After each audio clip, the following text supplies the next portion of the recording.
It's the final day in 2024. We're incredibly grateful to be here. Thankful that you have started your year with us. And for those of you who joined along the year, thank you for riding the year 2024 with us.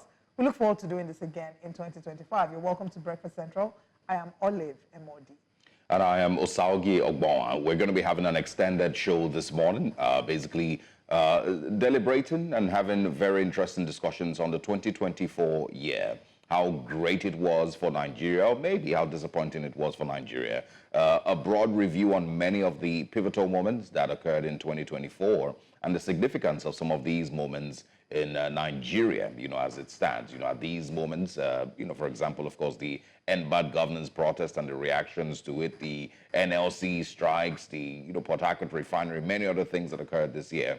Have these moments set Nigeria on a better, path or on a better foot? Or have they, once again shown the weaknesses that have, that exist in Nigeria and, of course, Nigeria's institutions? You can also remember some of the by-elections that happened this year, many other things that we'll be talking about this morning on the program. Remember, as always, please tweet at us this morning or follow us on our social media platforms at News Central TV and share your thoughts with us on what was your greatest moment, of course, Nigeria focused, definitely this year, 2024. What is one moment in 2024 that stands out for you, that defined what Nigeria is for you? And of course, maybe set you on a different footing, with your analysis concerning Nigeria. I'm gonna, probably ask. I'll start with you. I mean, so I don't know that I have a Nigerian one yet. It doesn't have to be a Nigerian one. Let's start with the personal one. A personal one, for 2024, for me, I think I'm really just going to mention the level of growth that we achieved as a media organization this year. I feel like we covered so much. We took, major steps forward as News Central TV. We, of course, covered news stories in different parts of the world. It wasn't just Nigerian stories now. We were at major world summits in different parts of the world. We also achieved a significant level of brand growth and brand visibility this year that I feel like, of course, is as a result of all the hard work that everybody put in. Not just both of us on screen, and of course every other person that is on screen in the different programs that every day, but also the people on the background, the technical guys, the reporters, the drivers, every single person who played a very, very major role in, News Central's 2024 year has led us to where we are today. So, and of course, as we wrap up the year, there's so much more that 2025 will bring. I expect that it would be, 10 times even bigger and better in the new year. And, we can only just go forward. The sky is, is our limit, our starting point, as they say. It is. I mean, before we now come to your personal one, I concur, in the area of looking at how well we've done as a station and even as a show. I would say that by March, I think it'll be 3 years we've been on Breakfast Central, March, April. Yes. And I would say that we've made monumental progress. The Breakfast Central we joined is not the Breakfast Central that we are today. Over the course of the past a little over 2 years, we've seen a revision of the show flow, the show program. We've reworked things to basically find that we're growing, right? And to meet up with our audience's demands, and even to see our audience on YouTube, those who drop kind comments, those who drop critical comments, or comments criticizing us, what they are doing, is they're helping us to see areas in which we can fine-tune the work that we do. Absolutely. So yes, in terms of our numbers have grown. Our views on YouTube, I want to say thank you to everyone who watches our content and engages and shares our content.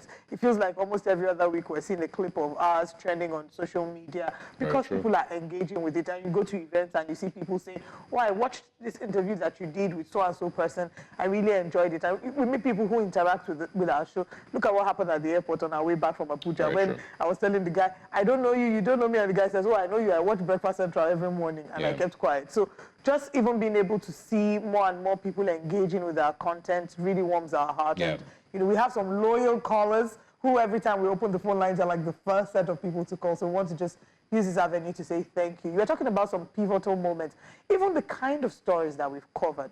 Being able to go to Ghana to ensure the rescue of those boys. It was initially meant to be 2 boys, and then it was 5. The story of Folakemi Ogunshusi, who was raped and had the courage to share her story. And even our one-on-one exclusives, the one with Peter Obi, the one with Dele Farotimi. Former President Olusegun Obasanjo. Yes. We've had some really major stories this year, and not, forgetting the role of, our reporters have played in the bad governance protests. Our reporters are going out every day, endangering themselves, sometimes being hurt. We've seen Bernard being attacked by thugs. We've seen them being hit, being beat. Yet they keep on going out to put their best foot forward. And it's like you say, it's a teamwork. We're here on TV, but there are producers behind the scene who ensure that they gather the content, they ensure that the show flies every day. Very true. So it's a collective effort. Our technical director, the team in general, really. Yeah, every single person basically has had to grind, themselves and squeeze out as much as they possibly can to ensure that they give, the best, and I would always be honest, like I personally am always very critical of myself, and pretty much the same thing with everything that I do.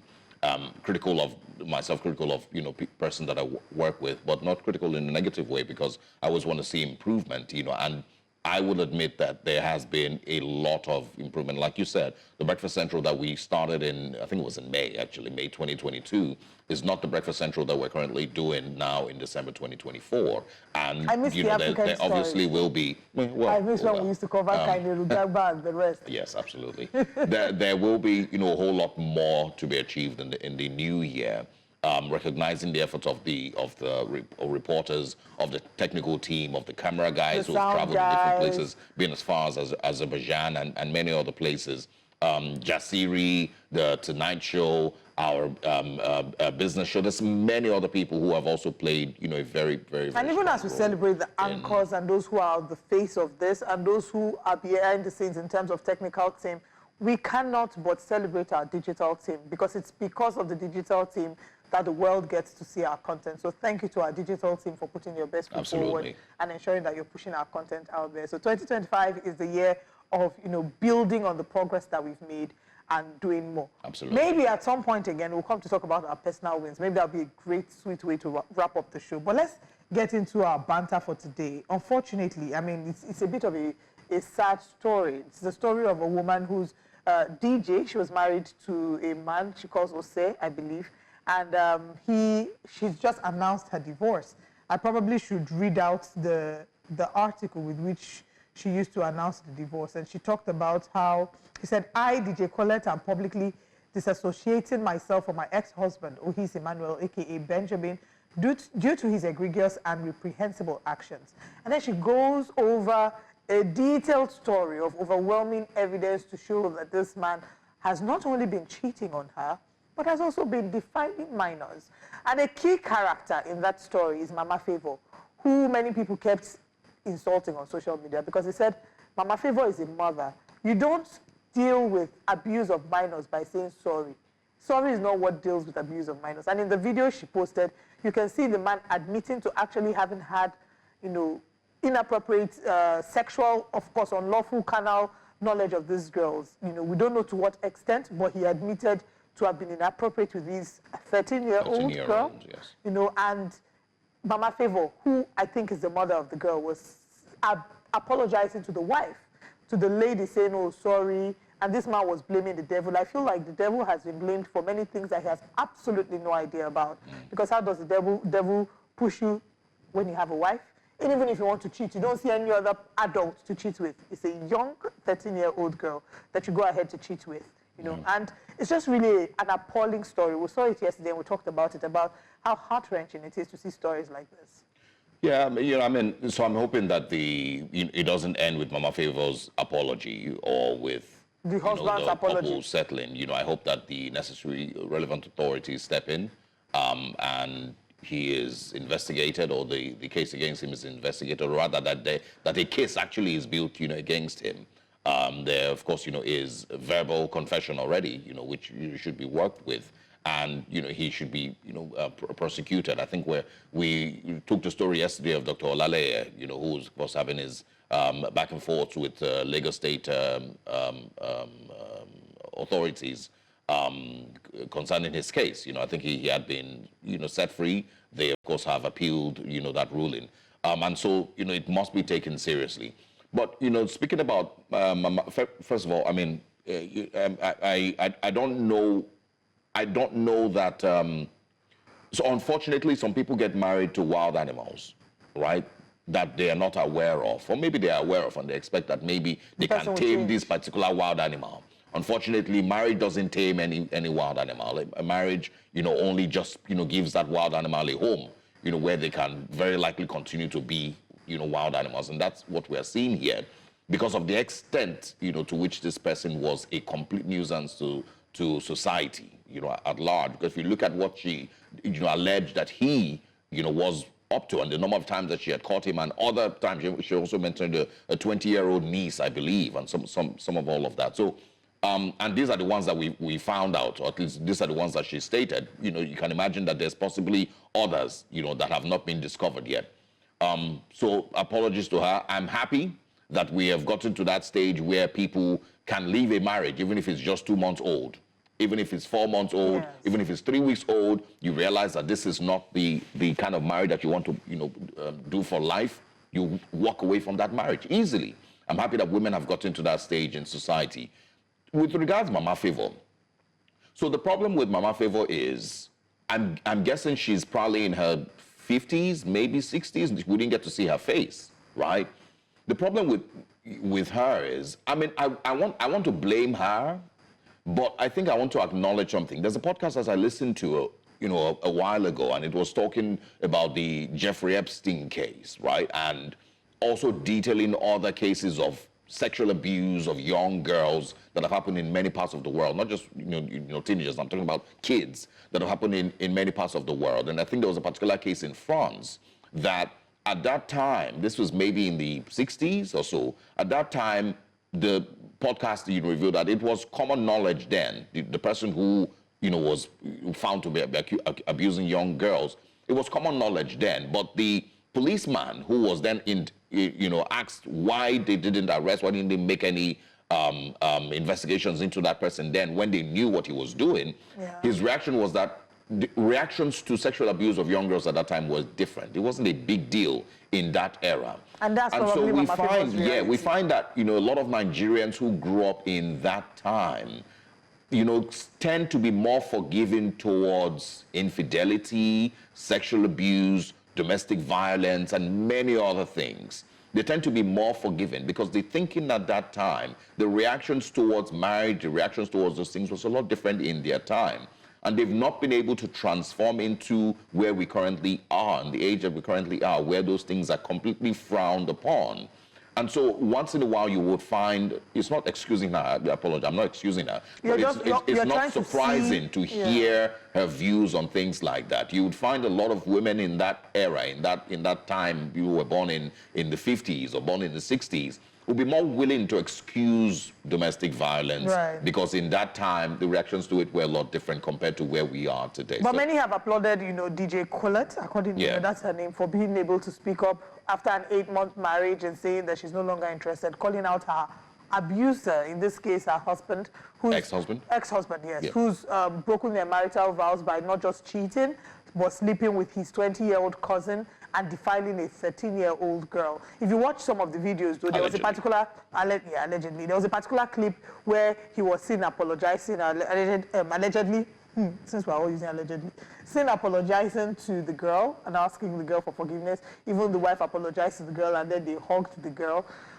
The way to deal with sexual assault is not apology. Apology doesn't deal with it. You have to face the consequences, and the consequences of sexually abusing a minor, you will be charged to court. It's a criminal offense. It's a criminal offense. It's a crime against the state. It's not just against the young girl. It's a crime against the state. And I'm hoping that the police will pick up on this case, further investigation will be carried out, and everyone will be made to have their day in court.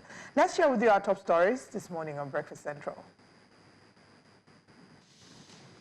We'll be reviewing 2024, revisiting Rivers' political crisis, which was a major story this year. We're looking at a number of the big stories and tax, of course, the controversial tax bill, still a topic for conversation. El-Rufai has been targeted in this conversation in the most recent times. We'll be looking at inflation and the Nigerian economy and how we have fared this year. We'll also be reviewing President Tinubu's cabinet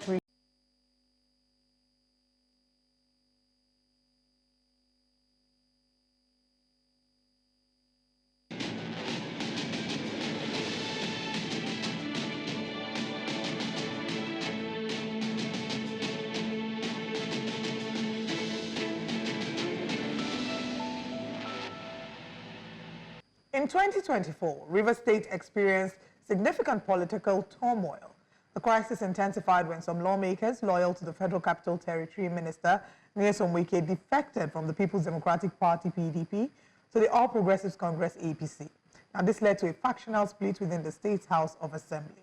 The situation escalated to occurrences like Rivers State House of Assembly complex being set on fire, the Supreme Court nullifying the state's 2024 budget, local government election disputes, court blocking CBN from disbursing funds to the state, protests across Rivers State, and more. This morning, we'll be joined by public affairs analyst Theophilus Akatugba. It's a pleasure to have you. Good morning. Thank you for joining us. It's a pleasure to be here always. Good morning.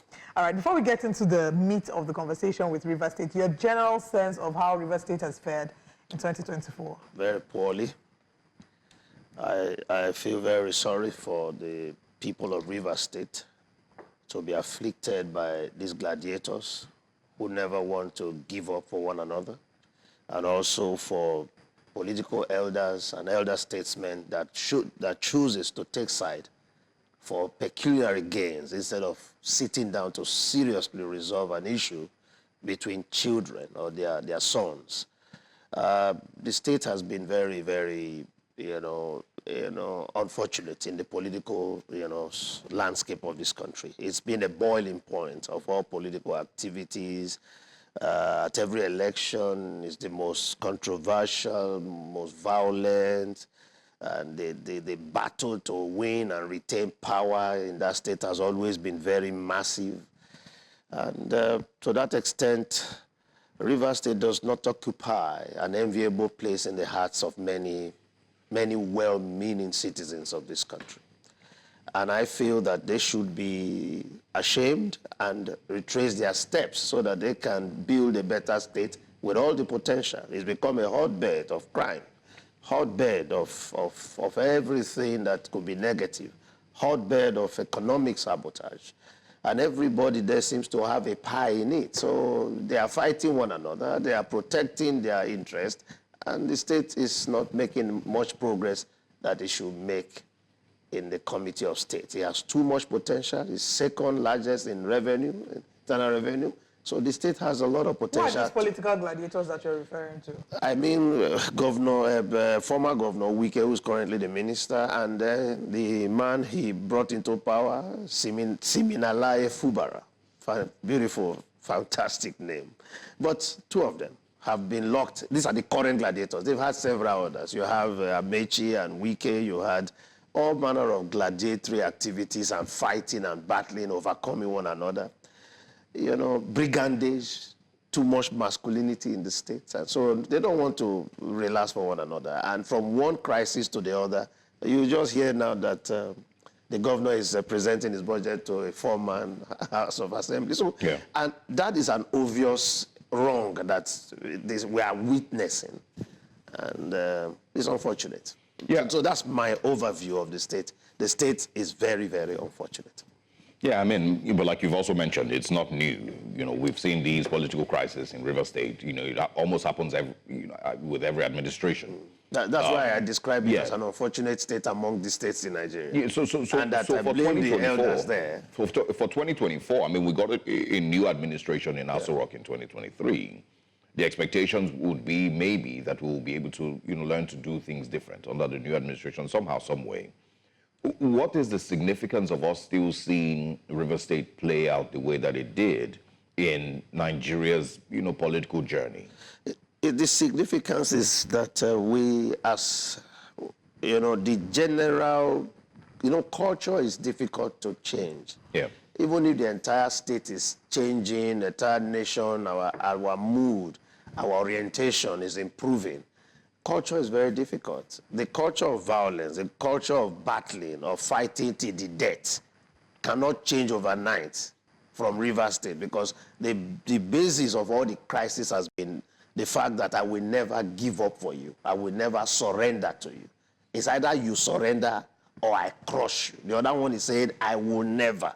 It's either if you don't defeat me, then I defeat you. So it's not just about it's not about civility.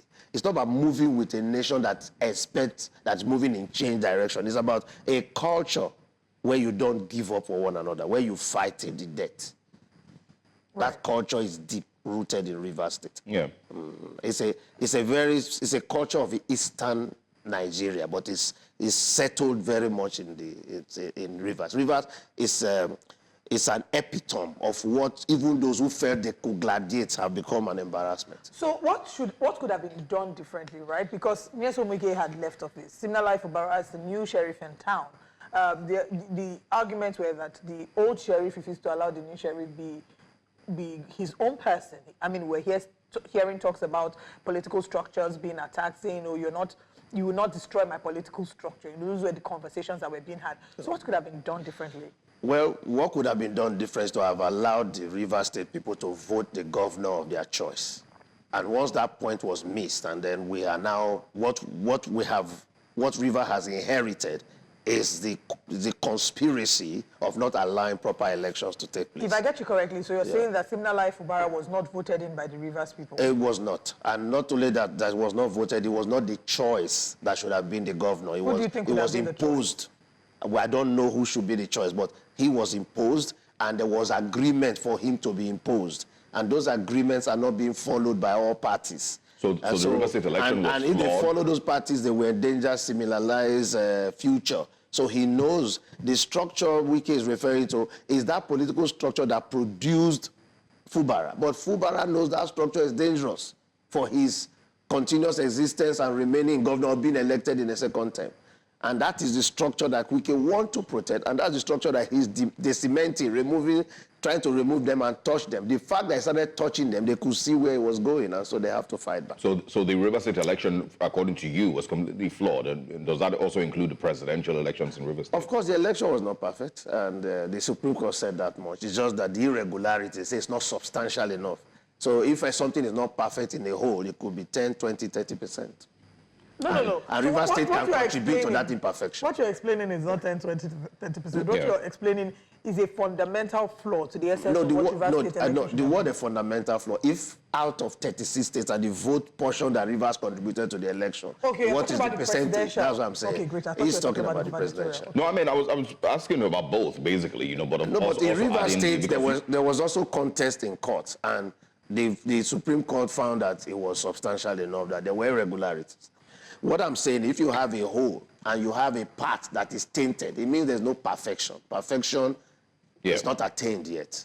And to that extent, it's not totally. Our elections have not, you see, anyone who thinks that we have had an election that is perfect with the current state and orientation of Nigerian citizens, including the political class that see election as a trading opportunity to make the much you can make, electoral umpires, the voters, and the politicians. Unless that development is achieved, we've not gotten there. We are still very crude and still very backward in our political development. So when we saw Ghana demonstrate simplicity of election and accepting victory even when before results were declared, we couldn't believe that even just next door, some black people called Ghanaians have reach this height. And even South Africa, I mean, there are many examples to look at.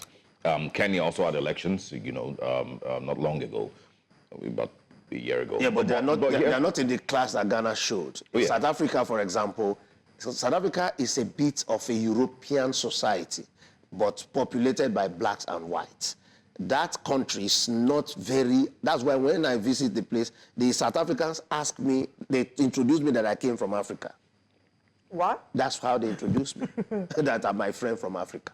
Interesting. Okay, I want to go back to the question I asked you earlier about what could have been done differently. And I remember your response was that, they should have elected, they should have allowed the Rivers people to elect their own choice. Yes. Assuming but not considering, let's go along with, your assumption or your statement that the election was flawed. I mean, we can see that across board. Now, Rivers State already has a governor. Simnalai Fubara has been determined governor. Yes. From the moment he stepped into office as governor, what should have been done differently? What should have been done, which is to allow the governor to govern the state. Who should allow the governor to govern the state? Wike, who left, who said I will not godfather the president. But Wike is not a man that leaves so easily. And so if you took what he was saying for the fact, forgetting that the structure he has arranged to take care of his interests, He's going to disappear overnight. So Wike is going to fight, and he is known to fight till the death. And so what we are seeing in Rivers, we're just seeing the beginning of it. Except they become humble and think of the interest of the River State people. The River State people, unfortunately, they tend to be very good in supporters of these kinds of behavior.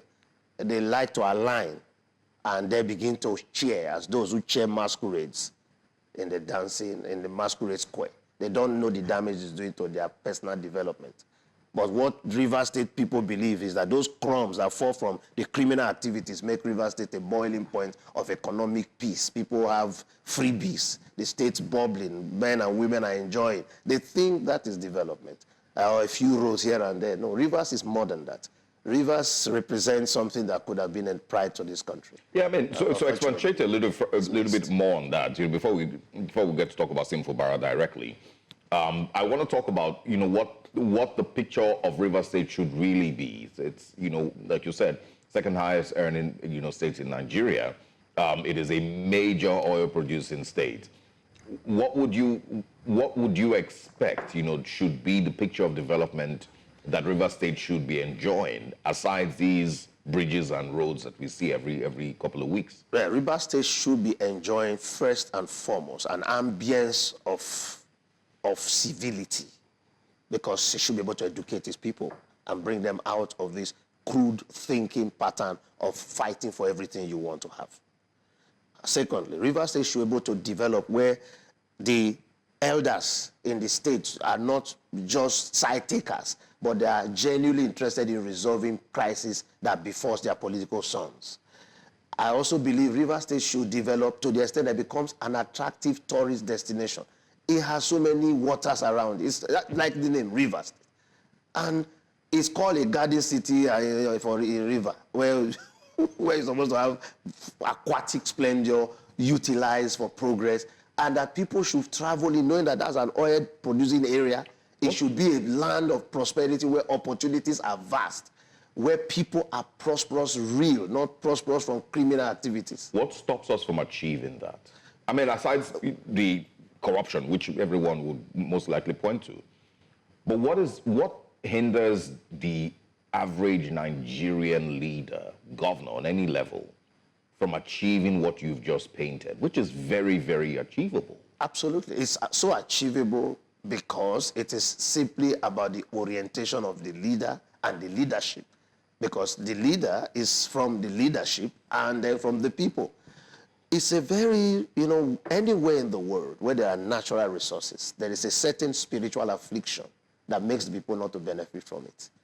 And Rivers need to cure itself from that affliction. Check all over the world, especially in this country where you have oils and you have natural resource. Check where you have Zamfara, the gold. It's bedeviled by huge criminality. So anywhere you have monies coming from natural resource, it affects the people in a manner that deprives them of the development that they should enjoy. This has been a situation that has been bothering me, that I have been thinking about. How come this is so? So Rivers, for example, need to wake up and understand that if River State and its people do not know that while Nigeria benefits from what comes from it, right, they themselves need to grow up. I'm not talking about just one man. One man cannot do it for them. Yeah. It's going to be a renaissance, a collective decision. Okay. And then the political class plays the leadership role and stop fighting one another to control the resources of a state that need development. We have to move away from River State. Okay, but final question. There are people who believe that the drama between Nyesom Wike and Siminalayi Fubara is beyond the picture of the political structure that is painted. That there's also some beef because he didn't get the ticket with the People's Democratic Party. So in a way, that is in some measure is a fight between him and Alhaji Atiku Abubakar. So it's not just about the political structure in River State, but also there's the underlying factor of him not... No, Wike has a bigger fight. The Siminalayi was a surprise to him. He didn't expect the fight. He didn't look forward to this one. This one is the biggest distraction. The person he really wants to decimate is Atiku Abubakar, and that mission has not been lost on him. He's very focused on that. What is dragging him back is this guy is like, you are disturbing me. I have a big battle here. I came to Abuja to position myself for a great war. Oh, who sent you to distract me like this? Is that what do you expect? When do you think that war will start? That war started already. Wow. You don't understand. The political structuring in Nigeria is such that President Tinubu is strategically, and that's why the thing is irritating. They don't understand it. So That's very funny. All right, let's move on to other things. Still in 2024, other things where issues also came up. Tinubu's tax reform legislation has also been a major source of disagreement since it was presented to the National Assembly in October. Legislation includes the Nigerian Tax Administration Bill, the Nigerian Tax Bill, Nigerian Revenue Service Establishment Bill, and the Joint Revenue Board of Nigeria Establishment Bill, which have generated national discussions. Proponents contend that the changes will improve tax collection efficiency, simplify tax processes, assist small firms, and lessen the tax burden on 90% of Nigerian workers. However, northern politicians and officials such as Senator Ali Ndume and Governor Babagana Zulum of Borno State have been outspoken in their criticism. They argue that the laws, especially in the northern area, might significantly affect state government revenue and interfere with corporate operations. So now let's take the conversation to tax reform bills. And these bills caused a lot of issues. First of all, the North argued that, or the northern governors argued that it was that these bills would lead to the underdevelopment of the region. At some point, there was a religious angle to the conversation that kicked in. So let's get your thoughts as to, it is still a big topic of conversation. As at yesterday or so, El-Rufai was still trending because they believe he was throwing subtle shade at the president, he put out I think it was 20 lessons, I'm going to look for it, 20 lessons about politics or policy making, something in that line, and they think he was shading the president. So why did you think that this tax reform bill was such a big conversation in 2024? Very interesting. When you are looking at the very artifacts, the very things and that have held this country down for too long, you understand that our development and underdevelopment is rooted in culture, is rooted in orientation, is rooted in benefits, that we suck out of the country without contributing. Whoever has read that tax reform should know that that's a very wonderful proposition, and it's for the good of this country. However, the Northerners have misunderstood. They have seen the derivation clause that is added there, that moved the 20% that was initially allocated to derivation, now 60%. To them, they will no longer earn as much from VAT. And then also, there are some areas that talks about the inheritance taxes, yes, and which is bordering to them.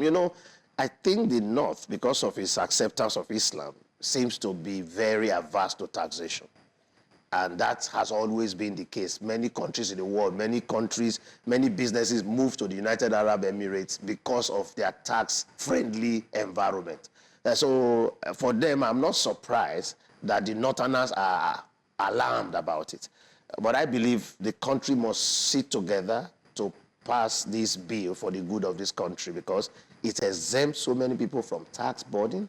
It reduces the tax threshold for corporate bodies, which a lot of them are not in the North. Yeah. And so they don't see, and many things are done informally in the North. You have people who are billionaires who don't have a registered company, and they are doing business successfully. So they don't see, and their taxes are not even captured because they trade in cash, and they move. So there's a lot of irregularities in the North, which this tax reform bill might cure. For example, the Nigerian Revenue Service that has been proposed to now centralize collection of taxes. The kind of revenue many of the government officials who are in the tax revenue, customs and all of them, you know what they make out of the revenue they're supposed to collect for the country. So if you automate the system, all of that illicit wealth that has been paraded by many tax collecting officers of Nigeria that are very, all of that will reduce.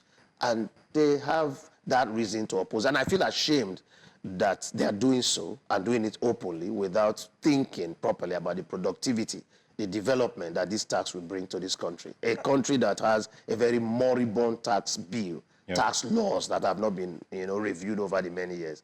I feel that I hope the president can push it through. I know that is a great risk to his political future. I was going to ask, do you think that that will impact his political future in 2027? Because It will, but the president, knowing who he is, understands that this is a battle, and so he might have to weaken those political forces. There's that one. The most recent one is the announcement of University of Southern Kaduna. Yeah. And, you know, there's also a lot of pushback around. Twitter is already going crazy about it. So yeah, because Kaduna is a very delicate and state. If you want to do anything, if you want to do anything in the south, the north, Kaduna looks like Nigeria in a small way. It has, you know, the Christians in the south, in the north. That makes the state a very delicate state. Whatever is being done there, the president has to be very smart and understand that these are traps. If you do too many things that will offend that base, they're surely going to affect your vote. And the campaign has already started, and they are beginning to use this bill. Unfortunately, the president has to be very smart so that he can overcome the effect of their disagreement. The president might want to expose these guys. He might want to react later politically to many of them, and they might not even come back to the Senate, but might not find themselves politically relevant at that time. I hope he can, otherwise it will affect. Yeah, I mean, unfortunately, there still needs to be some level of political education in those parts of the country, you know, so that these persons who are pushing against the bill will also not necessarily find the relevance that they find. Because, you know, what you're explaining now is that these people basically would control how majority of those people vote and may kill the voting numbers from northern Nigeria. Is that what you're saying? Yes, yes. You know, the northern Nigeria is not, it's called moral leadership. That's the kind of leadership. It's not like the East. You have status leadership. The Southwest, it's called leadership led. You know, the followership led, meaning that they gather around and appoint one as their. But that place, moral leadership. So at the end of the day, the mood in the North currently does not really favor the president, because the president's reforms have hit the North in a manner that they never imagined. And they find the president they feel regretful that they have elected a man who took the decisions that President Buhari did not take. Because when you say you remove subsidy, in a place where you have the majority of the poor Nigerians, the poverty headquarters of the Nigerian state is in the North. And they have not really done so well in building economic opportunities for majority. They have a minority wealthy, and they have a followership that is very poor. And so when you reform that, and then you touch the currency and liberalize, you know what's going on in the exchange rate market? That's one of the biggest businesses of the Northerners. And so when you talk about currency movements and here and there, all those benefits simply went away. Do you know how many tankers of petroleum passed through the north to some of these neighboring states? Do you see the pushback when the border was closed in Niger? Yeah. That tells you that Niger is an extension of northern economy. And so there is a lot that we are dealing with.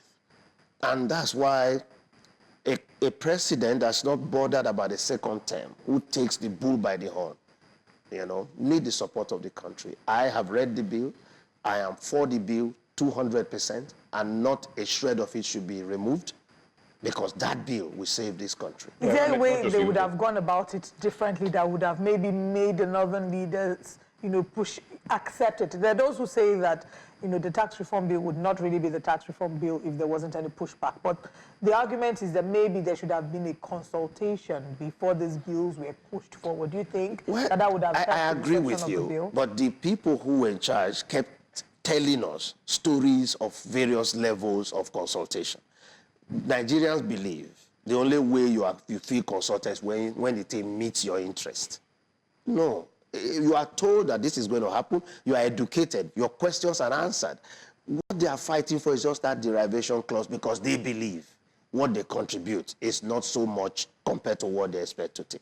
Is there any possibility that can be reversed? No, it shouldn't be reversed. You can't be earning. I don't think it should be reversed. That means the injustice that we have done to this country because of northern opposition will perpetuate. After all, in 1967, Nigeria should have been independent like Ghana. But it was pushed forward because the North felt they were not as ready. Secondly, the JAMB, Nigerian quota, admission quota, the cutoff mark, have been reduced to benefit the North. Yeah. There is always something being done to ensure the North comes along for the good of this country. So this time they should allow the South to have his way. Yeah, but what I'm speaking of is, instead of them always having to be favored, to be benefited like you mentioned now, is there anything that, would be done to ensure that these governors and these northern leaders, become more intuitive, and work harder to ensure that they are, contributing more? You see, in the North, I believe intelligent and very well-meaning Northerners have understood and accepted this bill and want the bill to go. What can be done is to create an environment that makes you work hard. For example, if the local government autonomy is fully implemented, where you have governors in the North that lives in Abuja, they hardly be there. The local government chairmen, they're all in Abuja. And what they do after allocation, it's a very, very open place. It's a beautiful place. I've been to the North. Good people, wonderful people. They are not very aggressive. Political upheaval, they never fight themselves. Even when they don't speak so negative. They are very calm, very positive.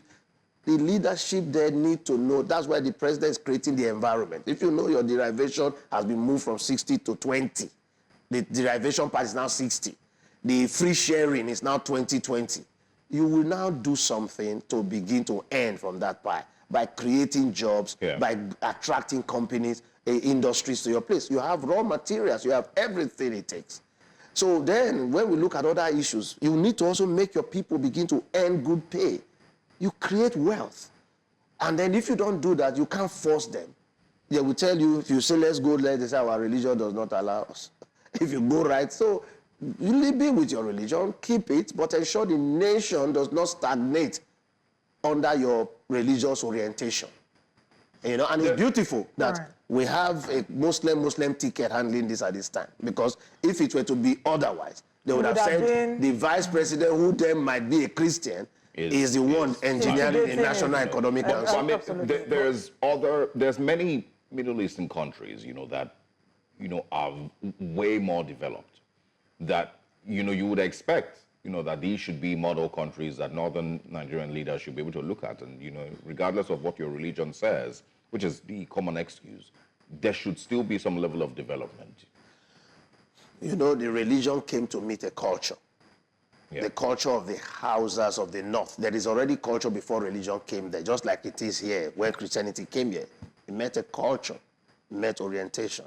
So the culture is interacting with the religion. The outcome is what you are seeing. Because that religion is prospering and flourishing in other places. Exactly. So what is happening there is not the religion, it's the culture that thinks is religion that is finding its way. There is what you call a clash of the religion and the culture. They do not. One is of a poverty orientation. The other one is for prosperity. And so there is a drag between the prosperity of the faith and the poverty culture, of the poverty-driven culture of that part of the country. All right. Because so now the religion is doing well in Dubai and other places. They have implemented properly the religion in a manner that is an example to the world. All right. So projections for 2025 regarding the tax reform bills? Well, if the tax reform bill is passed, I can assure you that Nigeria will be, because the tax system will be so modernized. It means that if I want to pay customs, the custom officers will not collect that tax. The tax will be collected by the Nigerian Revenue Service. If you want to pay for immigration, if you want to pay for NIMASA, if you want to pay for any of these government agencies. No duplicity of taxes. No duplicity, and you don't have the people determining it and then receiving something under and telling you, I will help you here. No. Yeah. It takes it all from them. They are just administrators. They're just ensuring you've done it. Where's your receipt? Have you made your payment? You do it anyway. It's so modern. So, it's something that is a revolution and is going to change, the game changer against this corruption. The fact that you go to some street, you say, that street, those 4 houses, they are owned by a custom officer. It becomes a status symbol to become a custom officer, an access to wealth. Yeah. Do you think that so far in all the things, all the policies, or the moves that President Bola Ahmed Tinubu has made in office, would you argue that this might be his best move yet? This particular tax reform bill, as a man who is looking for money to ensure that he gets the biggest revenue to drive his agenda, he is a very smart guy, because There's no way a nation can be so indebted and have so small revenue collection when the opportunities are so vast. So if we don't do this now, how do we pay the debt? Oil is going out of fashion. People are moving away to electric vehicles. So it's futuristic, trying to change the way we do things so that this country can benefit from the huge importations that we import. The kind of money the government officials make around the collection point is huge. It's unbelievable. Yeah, I mean, I think I've also seen a few other people say that this is maybe the most significant thing that is done, even, better than the fuel subsidy moves and all of that, because this would definitely have a very significant effect on Nigeria's economy. And, I've always been pushing to clean up the Nigerian flow of money. Absolutely. It's too easy. It's too porous. It's actually made so that everybody will be benefiting. Yeah. And that's kept this country quiet. This country has been very, very difficult, but the kind of money those who work in government, it become an envy of those who didn't venture into government. Yeah. And they make so much money, they flaunt it, they live in it in our neighborhoods, they live in it. You ask, how did this guy get here? You will now wonder, they would now tell you used to be a government official. And it becomes an access to wealth. Sakatuba, thank you so much for joining us this morning. It's a pleasure to be here. We have a number of other conversations that we're going to be reviewing, basically the biggest stories that have made the news headlines in 2024. We'll continue the conversation after this break.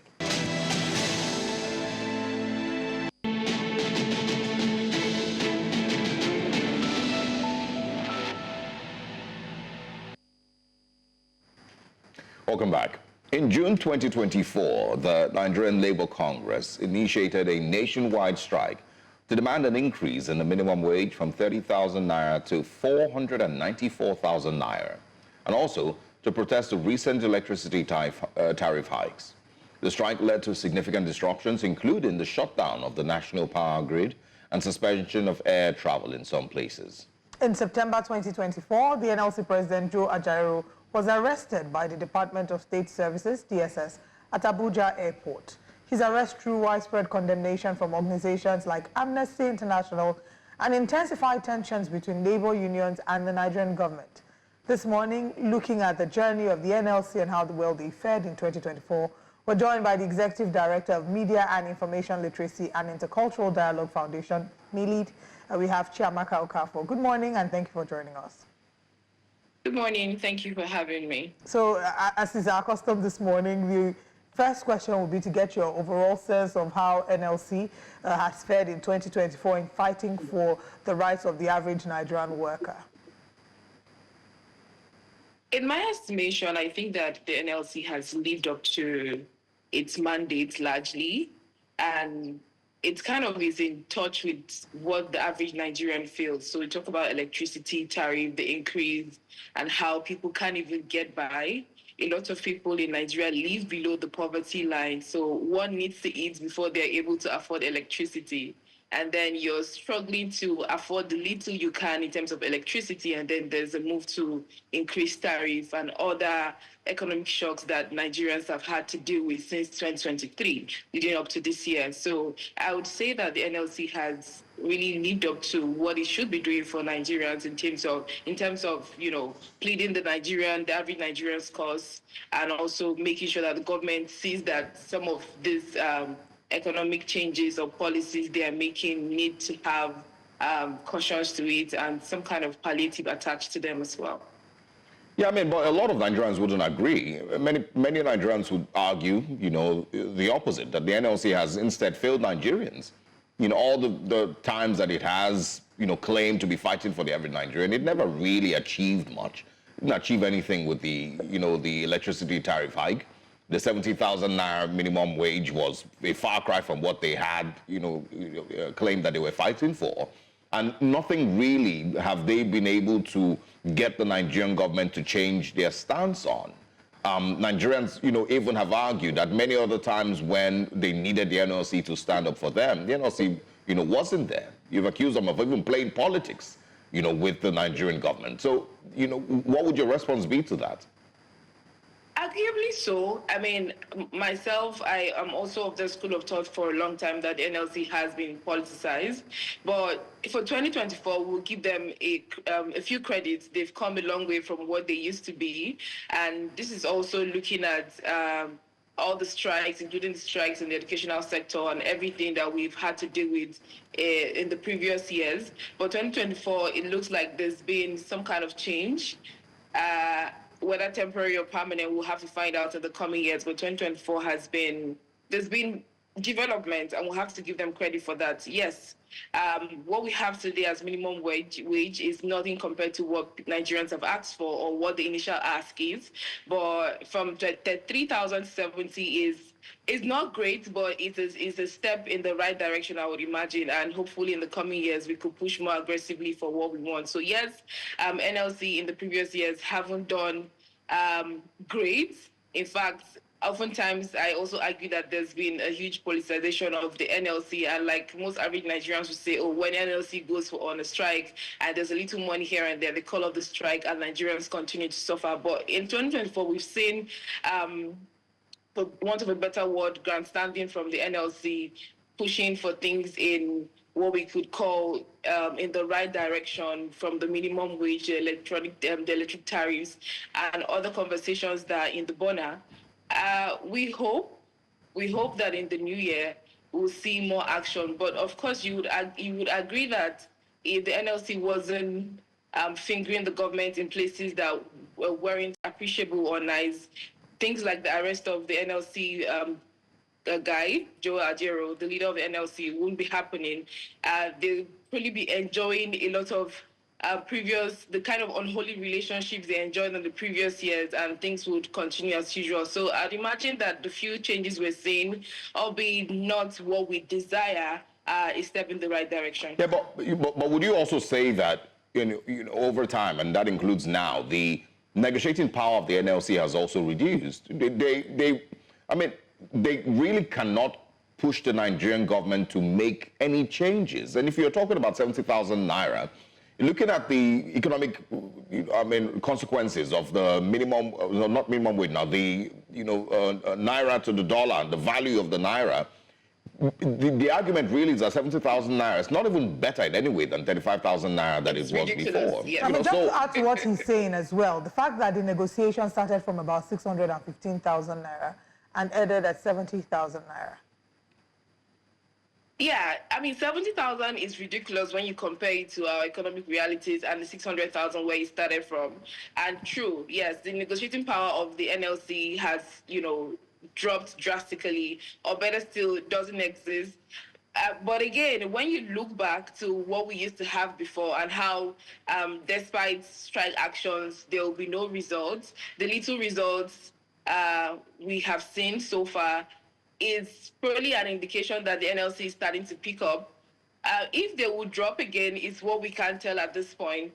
But indeed, the NLC's negotiation power compared to what the NLC of the glory days, in its glory days, used to be, it's a ridiculous situation we have at hand now. And yes, 70,000 naira is ridiculous compared to our economic realities and what the initial ask was. But again, the benefit of doubt in cases like this, especially given that in previous years, so when I say previous years, 5-10 years ago, the NLC would probably have gotten nothing out of the negotiation and the strikes will be called off and people will be back to business as usual. This is not to say that the NLC is the greatest guy in the room or has done great.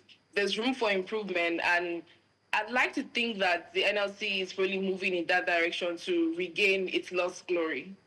Okay, speaking about NLC regaining its lost glory, a very key moment this year was the NLC president or chairman being abused. We saw videos of him being attacked, I want to ask, what picture did this paint for the NLC? Joe Ajaero was arrested, he was battered, I think that's the word to use. At some point, they claimed that they were going to have to fly him abroad to get treatment. And after a while, everything just went under the ground, and it just became a forgotten issue. What picture do you say this painted about the NLC and the influence and maybe the lost glory that you make reference to? Yeah, so that's another challenge when you gain some form of traction and something like that happens, which is an utter abuse of Mr. Ajero's human rights. battering people shouldn't be what the government engages in, especially a government that prides itself as being led by a Democrat. We know that abusing people's fundamental human rights shouldn't be the order of the day, but sadly, that's what we have today. And the NLC would and should have reacted differently, taking this up and stayed on what they promised to do. So it's also a case of saying things that you wouldn't follow through, saying things that wouldn't happen, saying things that you wouldn't do, and then it leaves a lot of gap within the system. And for the larger community you're fighting for, advocating for. So if this can happen to the NLC president, who then is left out? The NLC is perhaps the most organized labor union in the country, and perhaps in other parts of the world too, but for Nigeria, it's the most organized. It's organized labor. They have the structure, they have the numbers, they have the power to withstand a lot of things that the average Nigerian can't withstand. But you see that these kinds of things have happened to the leader of the union. So where does that leave? What hope does it leave for the average Nigerian? And of course, speaking about the past glory, regaining past glory that I talked about, it just makes a mess of everything. So if you can it's what Nigerians like to refer to as initial gragra. So perhaps everything that happened before was just you fronting, and then a little whisk here and there from the government has kept you quiet, and all the threads of things you would do, none of them were materialized. So it leaves a lot of question in the system if truly people would follow through with their statements, their promises, or even their mandates. And in the case of the NLC, we saw a lot of threats from the NLC on what they would do, how they shut down the system, and all of that, and business as usual. So again, it's hard for me to put together, seeing that at some point I give credit to the NLC saying, oh, looks like past glory is coming back on board, and then the leader of the union is utterly abused, in the most humiliating manner for someone who leads the labor union of the country. So the question is, what will be my fate if I find myself in that condition? Yeah. I mean, I think it's also important to state that there's also many people who would say that, for the longest time, maybe only recently are we starting to see that it is playing out the way it is playing now. But for the longest time, the NLC never really has achieved a lot of significant changes with, its protests. It's only gotten worse now. I remember the Adams Oshomola days where you would hear of a price increase for petrol, to let's say 60 naira, and then there will be protests across Nigeria, and then they'll reduce to 57 naira, and they'll say, okay, well, it's the same thing, and many people would argue then that these people have agreements with government. You protest for your 3-day protest, we'll bring it back to what we've already agreed, and everybody will go home and we've achieved what we wanted. It's only now that it seems that has maybe even gotten worse with their threats to protest that eventually called off a couple of days before. Well, there is that. But let's move on to other things. In October 2024, President Bola Tinubu made a major reorganization of his 45-member cabinet, removing 5 ministers, reassigning 10 others to other positions, and then adding 7 new ministers amid the months of heated speculation. If you remember, notably, 2 junior energy ministers and the ministries of finance, military, and national planning kept their jobs, amongst others. The Ministry of Sports was disbanded. The Ministries of Tourism and Arts and Culture were combined, and the Ministry of Niger Delta Development was renamed the Ministry of Regional Development. Nigerians, of course, reacted to this. They reacted to the reshuffling, and the reactions were divided, with many wondering why certain ministers who performed poorly were kept in place while others got fired. Of course, a major minister that made headlines was the Minister of Power. People wondered why Adelabu was still being kept in office and why he wasn't being fired. But let's get your thoughts as to the reshuffling of the cabinet, if it was a move you were pleased by, because this is something that the president did promise earlier. He said any underperforming minister will be fired. So was this something you were pleased by? And were you impressed by the reshuffling in terms of the names that were moved around, those that were fired, and the new ones that were appointed?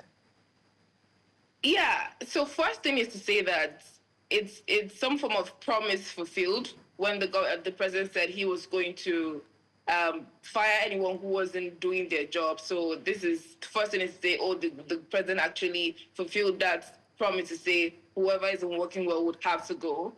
So the reshuffle, of course, was expected, was applaudable. However, there were a lot of gaps, a lot of expectations that weren't met. But when you compare this to the previous governments, where a lot of redundant ministers stayed through for almost all of the 8 years and did nothing, you would give a little applause here and there.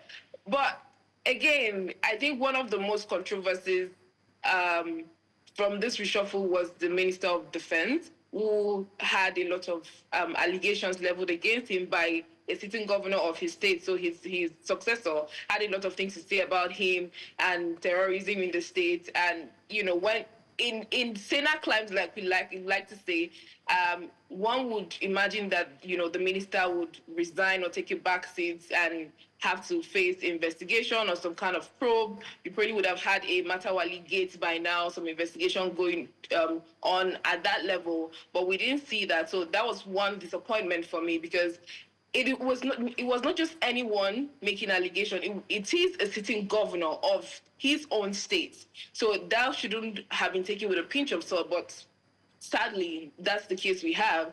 And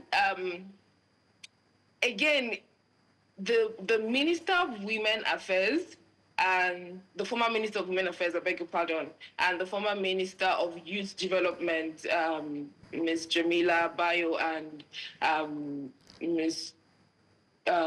Kennedy Ohaneye, these were two these were two reshuffles I predicted, or I called, for a lot of reasons. So the former Minister of Youth Development, we needed to see what these ministries were doing, especially because there's a long cry for women's involvement in politics, in governance, representation, and we had you in this position where you could make your mark and make a room for other women to come in. We did not hear anything from the ministries, especially the one of youth development, aside press releases that we saw here and there scantily. And then for the Minister of Women Affairs, you'd agree with me that she probably was one of the most popular ministers this administration would produce in terms of the kinds of controversy she was involved in. I think the highlight for me was the UN controversy, where she threatened to sue the UN over mismanagement of funds meant for Nigeria. But I mean, these are the skirmishes here and then. Of course, the Adelabu one for the power sector. In 2024 already, we've lost count of how many times the power grid has failed, for a country like Nigeria. And then you begin to ask, what is the Minister of Power doing exactly in office? If the grid continues to fail every now and then, what exactly is your role as the power minister? I sat in my living room on the 25th. I was smiling to myself and said, oh, perhaps one of the greatest Christmas gifts we'll receive will be that to hear that the power grid has failed and we'll have Christmas in total darkness. I mean, it's sad that you make that kind of a joke for a country that works. And you do the comparison. I had the previous comparison with Ghana, for example. Ghana has been through this part and is now in a better place. There's light almost 24/7 in Ghana.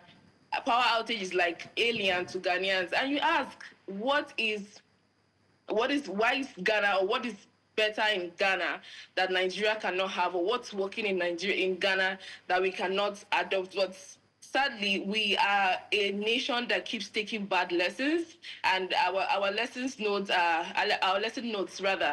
filled with all the wrong lessons. And hopefully in the new year we'll see something different. But yes, I think also the scrapping of the Ministry of Niger Delta and having the regional development team was a smart decision to take, and reducing the cost of governance. Not to say that it has reduced or it will reduce. We've seen over time the leadership of the country making promises or making statements of reducing cost of governance, and what we see is that cost of governance even increases. And we have, the current administration said the same thing about reducing entourage for travels and all of that, and we haven't seen any change. So the Regional Development Ministry may not necessarily result in reduction in cost of governance, but hopefully, if done well, it will result in that. But the realities of Nigeria does not leave you with a lot of hopes when you think about it. But hopefully, we hope that the cabinet reshuffle will change the landscape of the administration. Yeah, But I mean, as we saw the, just to mention, as we saw the, reshuffling with the regional development ministries, and then we saw the Ministry of Livestock, which many people also criticized. Should have been part of, agriculture, but, what do we know? But I also want to ask, do you feel like there's genuinely a metric with which we rate the performance of these persons that are appointed as ministers? Or, does government just work and analyze their performance based on its own standards? And also, I remember that I spoke about this when these changes happened, that if we do not know the reason, for example, Professor Tahir Maman, has had a very beautiful profile. And many people would argue that, yes, he might be in his 60s, but, we might have needed a younger Minister for Education, but he still had a very, very rich profile. I could have done the job, I believe. But we still do not know the reason that some of these ministers who were fired failed. We do not know that the people who are replacing them would not encounter the same challenges when they get into those places. So, do we have a genuine metric? And is these changes, do you believe that they're genuinely done because, well, those people were inefficient and the new guys who come in will do a better job? So that's the challenge of transparency with, how government in Nigeria is run. So there's a huge transparency problem, transparency gap, which leaves space for or room for a lot of conspiracy. You probably may have read that, oh, this person was relieved of their duties for political reasons, this person was XYZ, and that's the place of transparency. So I can't say if there was a metric, even though an office in the presidency was in charge of, monitoring the activities or, the traction this ministry gained. But one can't tell if there's a metric because, like you said, there weren't reasons for people being relieved of their duty. It was simply called a cabinet reshuffle. And even though Mr. Bayo Ononuga gave hints that, the president said if you weren't working well, you would have to go. And if you were doing some stuff, there'll be a review of your stuff. So if you're working, do not be afraid, So that's about the only reason we got for people being relieved of their duties because they weren't working well. So the question of how not well was it, to what level were you not working well? What were the metrics used to measure how well you worked or how well you did not work? I would say that the Tahir Maman thing for me was also a bit surprising, the Ministry of Education. I didn't see that coming, maybe because I wasn't paying attention or maybe because it was really just a surprise to me. That's one I didn't see coming. But back to the metrics, if we have one, I can't tell. I don't speak for the presidency, but that's also the problem of transparency. If we had a lot of information, proactive communication coming from that part of the country, the presidency, people would be able to speak authoritatively to say this is why Mr. A or Ms. B was relieved of their duties. So again, for me, that brings us back to the question of transparency in governance or in government, which is really lacking here in Nigeria. And it doesn't start with this government.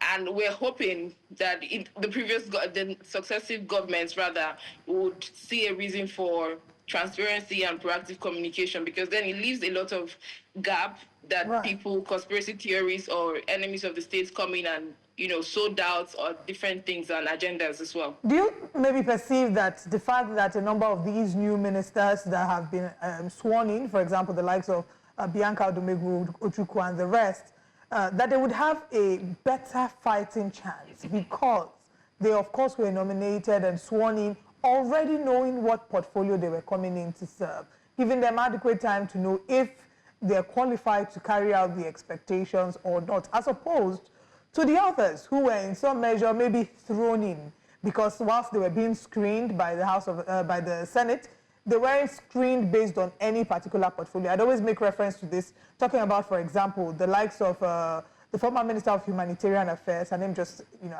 the one who was... Better I do. Thank you very much. Better I do's background was more in health, it would seem, but then she was being interviewed and a number of the questions were not targeting her as Commissioner of Minister of Humanitarian Affairs and, disaster management or poverty alleviation. So if she being sworn in to serve as Minister of Humanitarian Affairs. She was not maybe aware of it before then. Do you think that may have affected her ability to discharge her responsibilities? And I'm not making excuses for Betta. We know how she was suspended. I'm just using that loosely as an example. Yeah, I'll preface by saying it's good and it's better to be prepared ahead, but oftentimes we learn on the job and we get to adapt to the realities of the job, because sometimes you may prepare for a certain role and what the reality on the ground is different from your preparation. So reality is different from what should be the ideal in most cases. So while that is a valid concern for them, the previous ministers, some of them have been relieved of their duties, it probably may not be exactly relevant for the new ministers who have come on board if they knew what their portfolio would be or not. The most important thing is what they do on ground, what they do in office. And one could know what their portfolio is, but would be ill prepared no matter how much time they have to prepare for getting into the role. So I guess what we can do is to also keep tabs and watch how the new ministers progress in terms of their discharging their duties, from the likes of Bianca to all. But just going back to quickly say that we saw a challenge of fixing square pegs in round holes. Exactly. So we needed people who their portfolios matched who their qualification rather matched the portfolios they were going into. So I guess for me, for example, the Minister of Health, Mr. Pate, or Dr. Pate rather, it's probably a perfect match for his role given his background, and he left his appointment at Gavi to be here, so that's a huge one, and that's like one of the many one of the few rather round pegs we saw in round holes, or square pegs we saw in square holes. The Minister of Foreign Affairs, Mr. Tsuga, was the former ambassador to Germany, and now he's Minister of Foreign Affairs. So that makes sense that you have, that person in that role, because they understand what foreign relations is or should be, But a lot of them, you see what I like to refer as a displacement. You're literally an IDP in the role you're in, because your background is medicine, for instance, and you're in the Ministry of Housing, and this is, just me saying. And in the case of Betta, she could have maximized her medical background in the humanitarian, because it's a huge ministry with a lot of things to do, and so you could decide what to do with it. But a lot of them were not, great placement in terms of your background, your qualification, and what you were going in to do. Hopefully, we hope that the new ministers would fit in perfectly into their role, even if some of them are not exact fits in terms of, square pegs in square holes. I mean, one key example was the former Minister of Education, Adamu, who had said that he had no idea about anything concerning education until he got into office. But just to also say that background and qualifications sometimes doesn't affect delivery. A key example would be Festus Keyamo, who many people doubted his ability to execute as a Minister of Aviation because of his background in law. But many would agree that he's come a mighty long way since he got into office. But away from that, another key portfolio that wasn't touched. I mean, it's been a portfolio that has existed through several administrations. It's the president as the Minister of Petroleum. And this is a conversation that comes up over and over again. That's a ministry that has faced a lot of challenges, especially in the year 2024.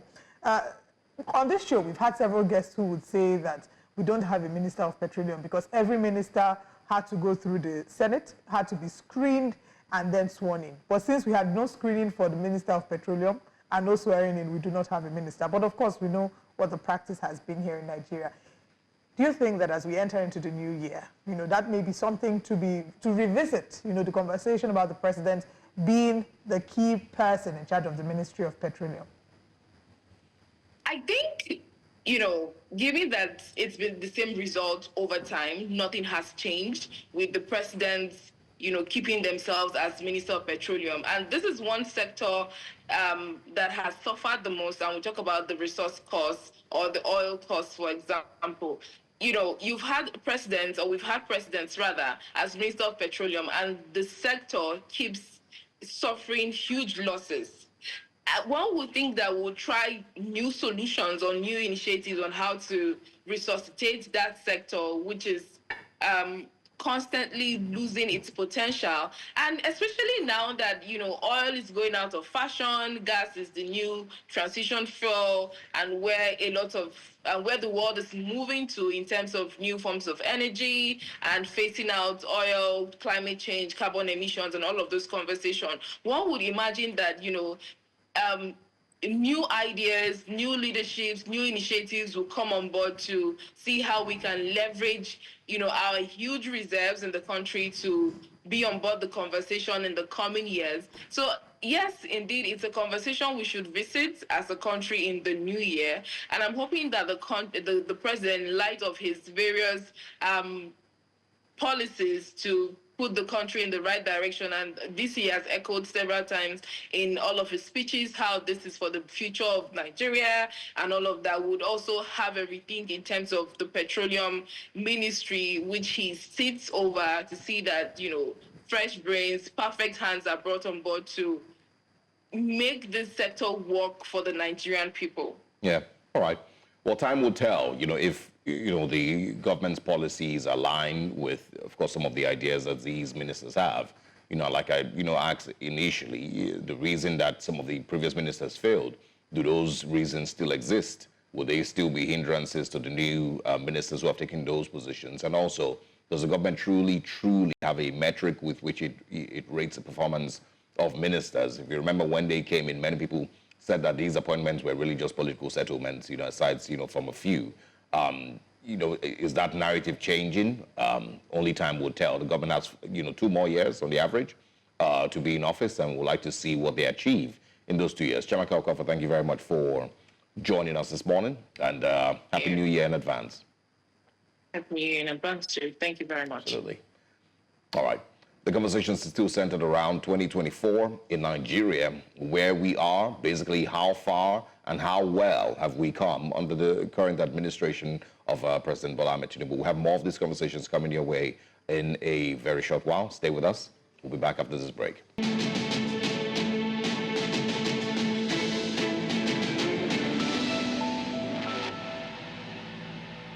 Welcome back. The End Bad Governance demonstrations, also known as End Bad Governance in Nigeria, were one of the year's most significant events.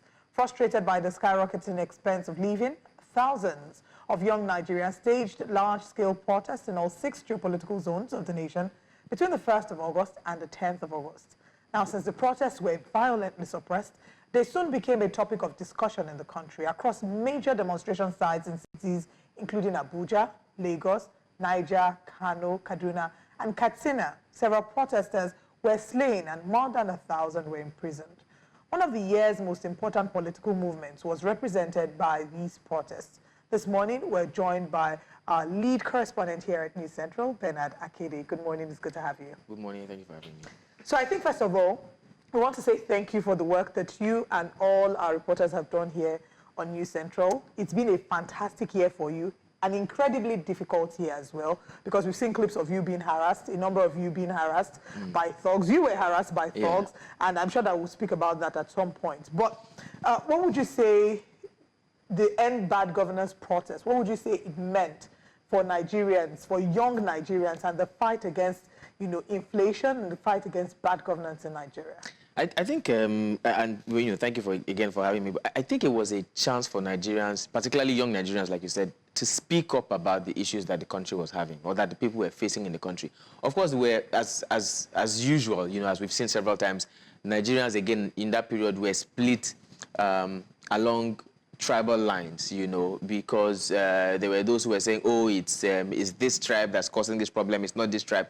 But look, the issues that everybody was faced by everybody. It was not one tribe alone, it was not one religious group. But then that was the chance, and that was the time when a lot of young Nigerians came out. Even though the numbers, like in Lagos, that they were expecting was not the numbers that they saw, but it was a statement that was made. Why? We mean why the numbers? Yes. For several reasons. To start with, and certain legal practitioners did state that the first step was confining the protesters to a particular space, right? Meant that it could only take a limited number of people.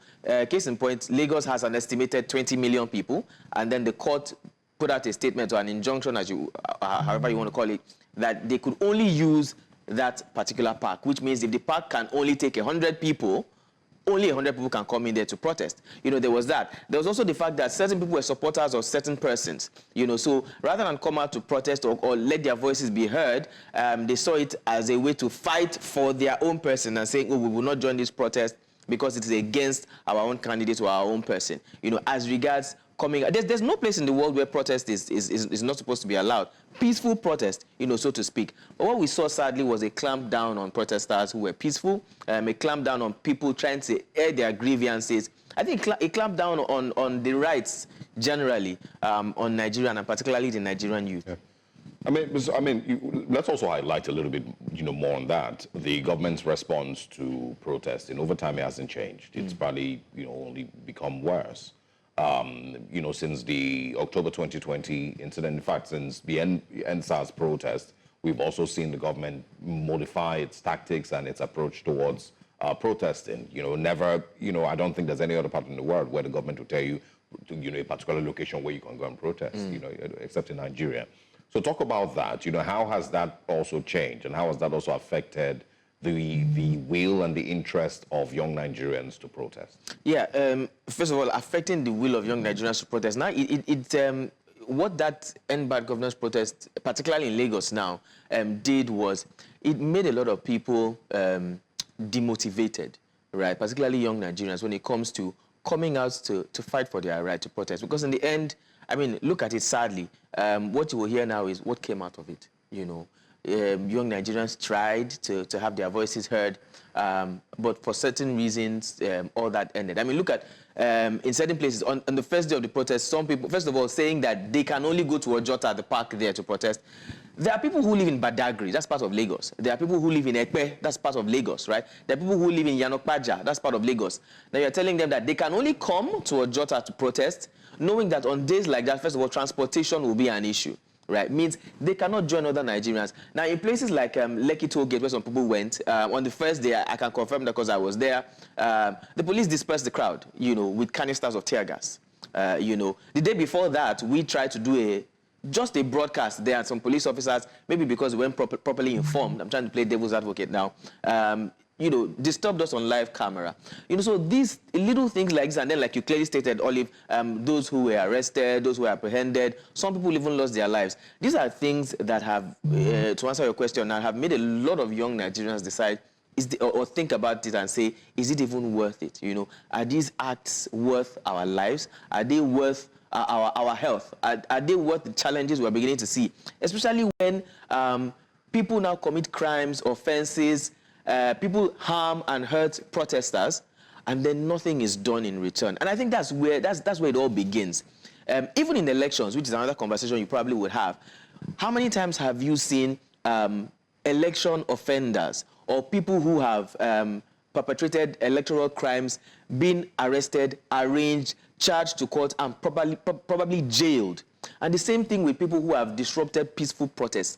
How many of them have we seen, right from the election period, right from the NSAS protest to this particular one, where we saw some faces live on camera, we saw some caught on social media, but how many of them have been arrested?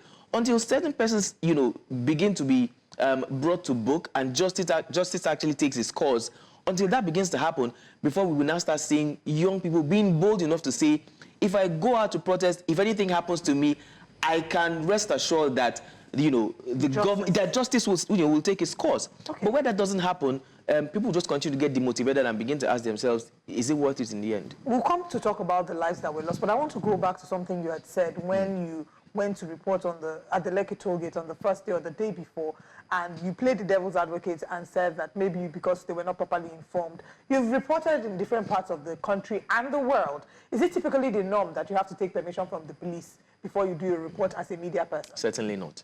Certainly not. And I'm glad you said this, because you had the Lagos State Police PRO, Benjamin Hunde, here just after that. And I think Osaroge asked him the same question, and he said no. As long as, you know, you are not constituting nuisance. I mean, the tapes are there for everybody to go back and watch. We were not constituting any nuisance at all. There's freedom of expression, there's freedom of speech, and there's freedom of the press, right? Anywhere in Lagos. As a matter of fact, it is the press that you know, keep getting harmed. We've gone to places to report and to shoot for the good of the people. And the towns in that area, the people, I'll give you an example. It was during the flood time when I think cholera was kind of spreading, and went to a place where there was a canal, trying to record and shoot what was happening in the canal. And the thugs there were the ones chasing us away, saying if we're not paying to shoot there, you know, we can't do reports there. There's nobody to protect us, right? So it is not, I've never seen it anywhere where we have to take permission, you know, except if you're going into a private property. Of course, you have to do that. But we were on the road. Basically, all we were doing was saying that there's relative peace and calm here the day before the protest. And just in the middle of that, the police officer came, you know, stopped our recording, pushed the camera away, pulled our camera operator away. You know, it was disturbing. It was traumatizing at some point because we're confused. You know, what exactly is going on? Okay, we'll still talk about this. We have Dr. Nnameka Obiari on the line who will be joining us, and I would like him to speak to what the value of the Nigerian life is. But I want you to shed some more light on the lives that were maybe lost, the violence that erupted at the End Bad Governance protest, you know, and again, maybe after that, answer the question what you think the value of the Nigerian life is, and we'll bring in Dr. Nnameka Obiari to speak to that as well. Sadly, that's a question that, you know, it's become a rhetorical question, unfortunately. It's become a statement more than a question where we're talking and we just say, so what then is the value of the Nigerian life? And there's no answer to that. Because we've seen lives being lost for no reason, unfortunately. We've seen people get arrested for crimes they did not commit. Some of them get, you know, eventually end up dying in prison. We've seen people come out to protest peacefully, and, you know, they get hit by stray bullets or they get beaten up by thugs, and then nothing is done about it. Again, until justice actually takes its course, we can't begin to answer those questions. I mean, what's the compensation that people get? Till today, we still have families who say that they have loved ones who went missing during the NSAS protest. Some say that, you know, the panel of restitution, I think it was called, didn't do justice to them. They didn't get full compensation. Some didn't get at all. Some, it was stated that they were unable to prove that their loved ones actually were harmed during that particular period, so they didn't get anything. And even for those who got compensation, how do you compare the compensations they got to the value of what they lost? Yeah. You know, so it's, again, it all falls down to the table, or rather, you know, it lays down on the table of our justice system. Yeah. Okay. Well, I mean, what is, you know, pretty obvious is that we haven't moved, you know, positive steps ahead with regards respecting the Nigerian rights to protest, the right of the average Nigerian to protest. The Nigerian state, the Nigerian police force, you know, still has not been able to appreciate, you know, that right even more, and, you know, hasn't changed since the End Bad Governance and SARS protests, you know, either. We have Nnameka Obiari, who's joining us, who would also be a part of this conversation. Good morning, Mr. Obiari. Good morning. I'm sorry again, Olive. Thanks for having me. Good morning. So initially, I said that I'd like you to also speak to that, you know, what the value of the Nigerian life is, if you may begin on that premise. To be honest, you ask the value of Nigerian life. You know, this morning I woke up and I said a short prayer. And the prayer I said, God, teach me to love myself so that I'll be able to love my neighbor. Because the greatest of the commandments is love the Lord. Truly love yourself. You will be able to know how to love your neighbors. The average Nigerian does not love himself. And that is the truth. You know, we keep on recycling the same mistakes every 4 years, and we'll keep on lamenting. I listened attentively to your correspondent, and it breaks my heart because we are our own worst enemies. You know, I always made it clear that we are all collectively guilty. We are all collectively in this. Whatever you see in terms of bad leadership, in terms of policing efficiencies and criminality, is a reflection of the true value and character of a vast majority of us. I make reference to, there was something Pastor Enoch Adeboye said one day. He said, if there are 5 people in the room, 4 of them are honest and sincere and selfless, and 1 is an armed robber. And 5 of them all have AK-47. If the bad boy decides not to change, he will be liquidated or swept out of town. But if in the room there are 5 people, 4 are criminals, hardened criminals, 1 is a righteous man, and they all have AK-47. The only good man will have to pray that the others change, or he will lift hand for them. That is the situation of Nigeria. I say it with every sense of responsibility. The only way we can end bad governance in Nigeria is when we look inward. First of all, address ourselves and address our immediate constituencies. I give you an example.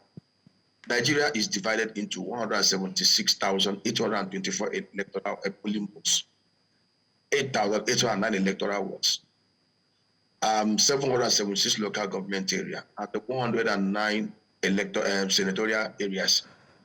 And we know we have 36 states. And elections are always conducted every 4 years. And the people who conduct these elections are Nigerians. Of course, we know that people lobby to be appointed ad hoc INEC officials. If you take out time to interview them, to sincerely talk to you, discover that most of them actually lobby and even bribe to be part of the team because they feel it's an avenue for them to steal and to make more money, to collect monies and be compromised. You know, the most painful aspect, even the police themselves, if you look at the welfare of the police, they are one of the worst in Nigeria. I sit down and ask myself, if I am a policeman, the first question I'll ask myself, do I want to be an officer who represents the law or a criminal in uniform? And what value system do I want to see entrenched in my society? And I also say it will also come back to the home front. If my brother is sitting down and let him understand, he goes there and conduct free and fair election, refuse anything to the doctor, or he goes there and collect $100 or $500 bill, and he ruin the life of the rest of 220 million Nigerians across the board. We need to sit down and ask ourselves questions, and we need to have very serious discussions. As an individual, you stand in the mirror and ask yourself questions. Even at religious centers, which is actually supposed to be the centers where some of these interrogations you have, we even have religious leaders across the whole sides of the divide who are also entrenched. I call them religious parties. So the life of the average Nigerian is what you put in as your worth of your life. And there are still very few of us out there who still value our lives and value the lives of us. If a time comes when the majority of us values our life, love ourselves, and love our people, this country. All right, we seem to be struggling a little bit with the connection there with Nnameka Obiari. We will, of course, reconnect with him. Let's come back to Bernard and, speak once again about the bad governance protest, and moving forward. It's not likely that it is the end of protesting in Nigeria. How do you see, us going forward? Do you expect that there will be changes in the approach towards protesting? Of course, from the Nigerian government side and, of course, from the Nigerian citizen, himself. I think from Nigerian citizens, yes, there will be changes. First of all, it will be difficult for Nigerians to come out to protest in certain parts of the country. Case in point, Lagos, where it looks like the odds are against the people. Of course, because of the fact that Lagos is controlled by the ruling party, and I feel a certain way saying that, but because the odds are generally against the people. And then again, because like we saw, there was the court, playing its own role, there's the police playing its own role, and then there are the supporters of the government also playing their own role. I mean, we saw protesters and we saw anti-protesters, counter-protesters, so to speak. So it's going to be very challenging in places like Lagos and certain other states. However, I still do see protests happening if things don't get better in Lagos. In other parts of the country where it got pretty more violent than it was in Lagos, I fear for those places because it could even get worse if care is not taken.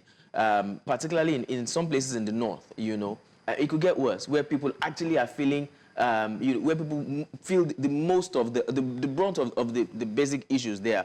It's worse in the north than it is in some other places, the economic challenges. So yes, I do see that. And as for the government, well, yeah, I also see changes.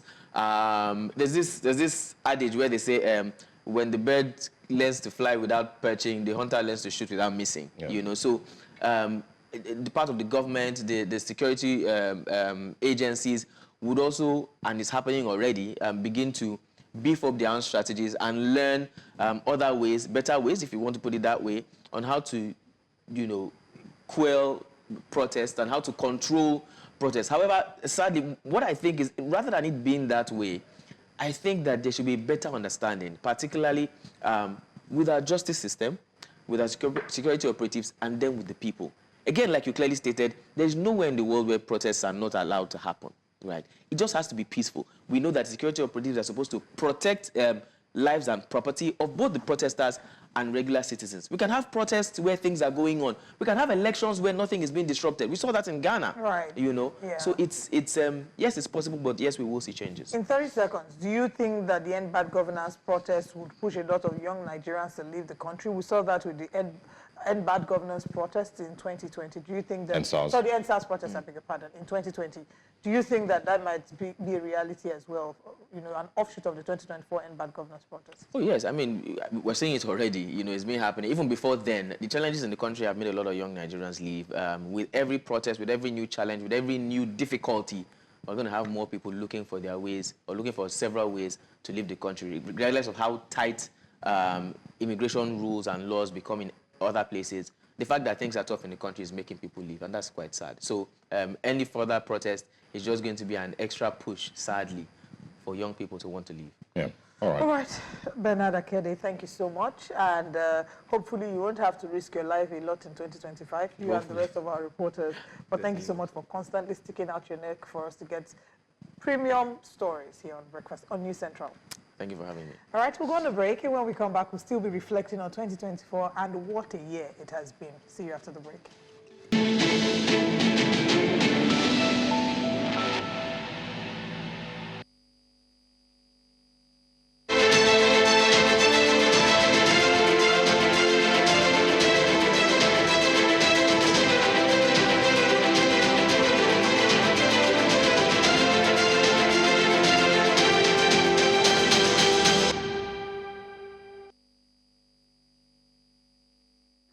Thank you for joining us as we x-ray how Nigeria has fared in the year 2024. And now it's time to look at the economy. Nigeria's economy encountered significant challenges in this year. The inflation rate reached unprecedented levels, driven by factors such as oil subsidy removal, rise in food prices, and the depreciation of the naira. Now, in response, the Central Bank of Nigeria, CBN, increased interest rates in an effort to curb inflation. The government launched a number of cushioning programs also. Now, this morning we're joined by Nameka Obiari, who's an investment bank and public affairs analyst. And we also have in the studio with us Jide Johnson, who, of course, will be sharing his thoughts with us also on how far and how well 2024 Nigeria's economic picture, basically. Mr. Obiari, can you hear us clearly now? Yes, loud and clear. All right. Okay, great. Great to have you join us. So let's kick off on your assessment. You know, it's been a turbulent year for Nigeria's economy. The president says these are still the teething stages. We're still pregnant. We're going to give birth very soon. Nigeria has gone for antenatal, and very soon the good times will roll in with Nigeria's economy. Do you think that this year has been convincing enough? Bear in mind the different things that have happened this year, including the Port Harcourt and Warri Refinery, the Dangote Refinery as well, and some of these extras that have been part of the conversation concerning Nigeria's economy. What is your general assessment?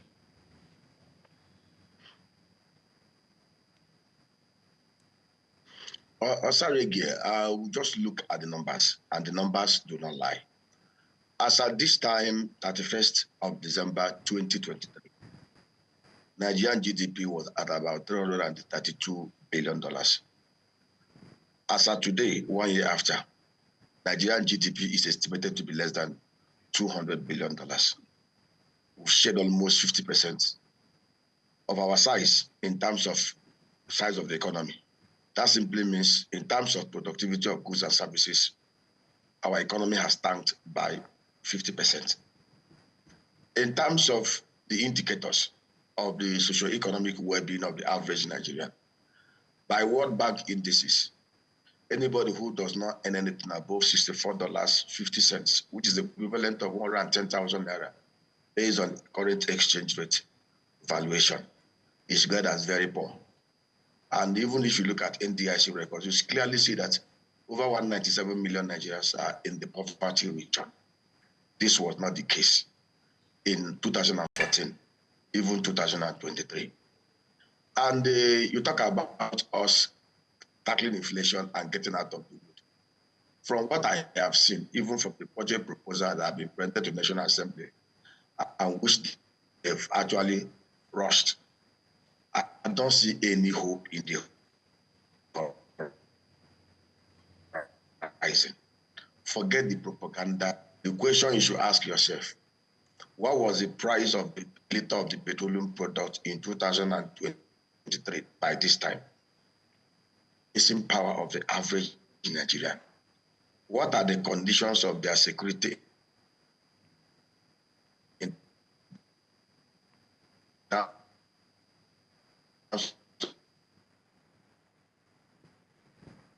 All right. I think we're back with having those connection issues. While we try to reconnect with Nameka Oberary, let's bring in Judy Johnson. Pretty much same question. Your analysis of how far and how well Nigeria's economy has survived in 2024, and if what we're currently seeing gives you hope that the next year, the new year, would bring forth, a thriving economy. Well, good day to our viewers all over the world. Thank you for having me. Well, from the figures provided by my colleague from the other hand, which give us the statistics with respect to how the economy has been slashed by 50%, and then you bring it down home for an average Nigerian, what has happened to the purchasing power of an average Nigerian compared to what we have a year ago, compared to what we have now? How much, for example, do I spend on fueling my car in going to the office? Everything is driven by energy. Now, if you look at the energy cost that has been incurred either by small businesses or by corporate organizations, in the last 1 year, it has increased more than 200 to 300% increase, because as of this time last year, the price of energy is not what it is now. Even when you talk about electricity, which is part of the energy, the various tariffs were removed, and then for the very first time in the history of our country, we had band A, we had discrimination when it comes to enjoying the services that government is meant to provide for the citizenry, which is an infringement on the fundamental human rights of an average citizen, for you to be categorized as band A users, band B, band C, band. I don't know anywhere where it's practiced in the world, and probably some of our contributors might know, and they might educate us concerning that. So if you look at it from the energy point of view, which is the major driver of the economy, because energy is what you use to propel your economy, the manufacturing sector, the service sector, all other sector. You understand that Nigerian economy went through a challenging period in 2024. And what are the steps that has been taken to address that going into 2025? I don't think there is any step that has been taken to address the energy problem. Although, we started celebrating that the Port Harcourt Refinery is working, the Warri Refinery is working, and then you recall that some few months back, they said that when Dangote Refinery comes on board, everything will be normalized. But the price of petroleum product is still high compared to what it was about a year ago. And a lot of people have asked questions. In the past, they used to talk about landing costs. They used to talk about the fluctuation in the exchange rate. But now we have seen local participants in this particular major driver of the economy, yet the price seems to be on the increase. So for me, it's same of the same. I don't see any hope concerning 2025 in terms of changes in the economic fortunes of Nigeria, because what are the policy trusts that have been put in place to address some of these So not issues? even the budget of restoration, that doesn't give you hope? You see, we have had budgets upon budgets upon budget upon budgets that have been presented. Our problem is not budgetary allocation. Our problem has to do with execution, one. To what was the percentage of the compliance for the implementation of 2023 budget now, and then what were the priorities put in place concerning 2024 budget? You still see that the current expenditure is still much more than capital and expenditure, and it's the capital expenditure that drives your economy, that drives your economic growth. For example, what investment have we made? Look, it's very clear. For your economy to grow, you need the energy sector, you need the power sector. And if you look at the thrust of the 2024 election campaign in the United States of America, one of the cardinal points of that campaign is energy cost.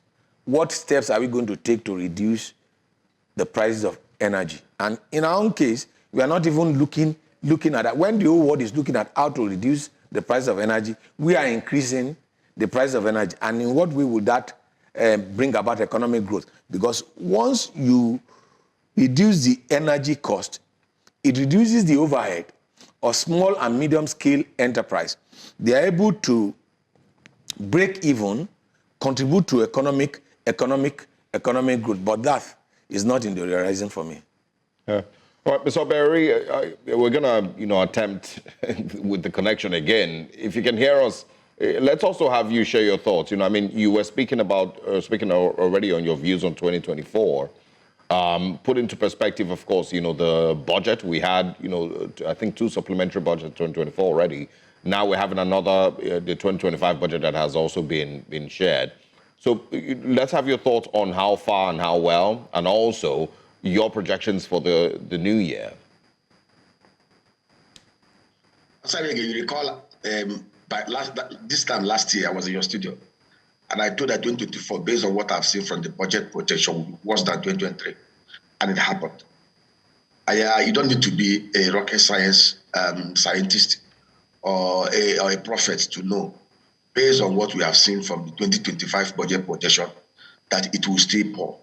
There is forget all those razzmatazz and whatever they want you to believe. The numbers will not lie. Also, I was trying to explain something. Nigeria has an infrastructure development master plan that was developed in 2007, 2008 with the assistance of the World Bank. And that plan said clearly that we need to have investment of $3 trillion over 30 years to be able to move our economy from the current 4th world level, not even 3rd world level, to that of the 2nd world level. That is among the G30, G20. And that simply means we must attract, on an annual basis, unbroken, sustainable, $100 billion capital investment into Nigeria. I don't see that thing coming in from anywhere based on what I have seen from that budget proposal. First of all, ask yourself this question. When people say 2 million barrels crude production a year is overambitious from the current level of 1.45 million, we forget that in 2010, we were doing 2.88 million barrels and crude and condensate. In October 2010, we even exported 2.43 million barrels a day for 30 days. What happened then? Remember, in this same country, between 1999 to 2003, Obasanjo's first term, crude oil never sold above $28 per barrel. It was $17.36 when he became president. How was he able to produce crude oil at a cost and sell at $17.36 to $28 per barrel? I was able to build up an economy that grew 6.5%.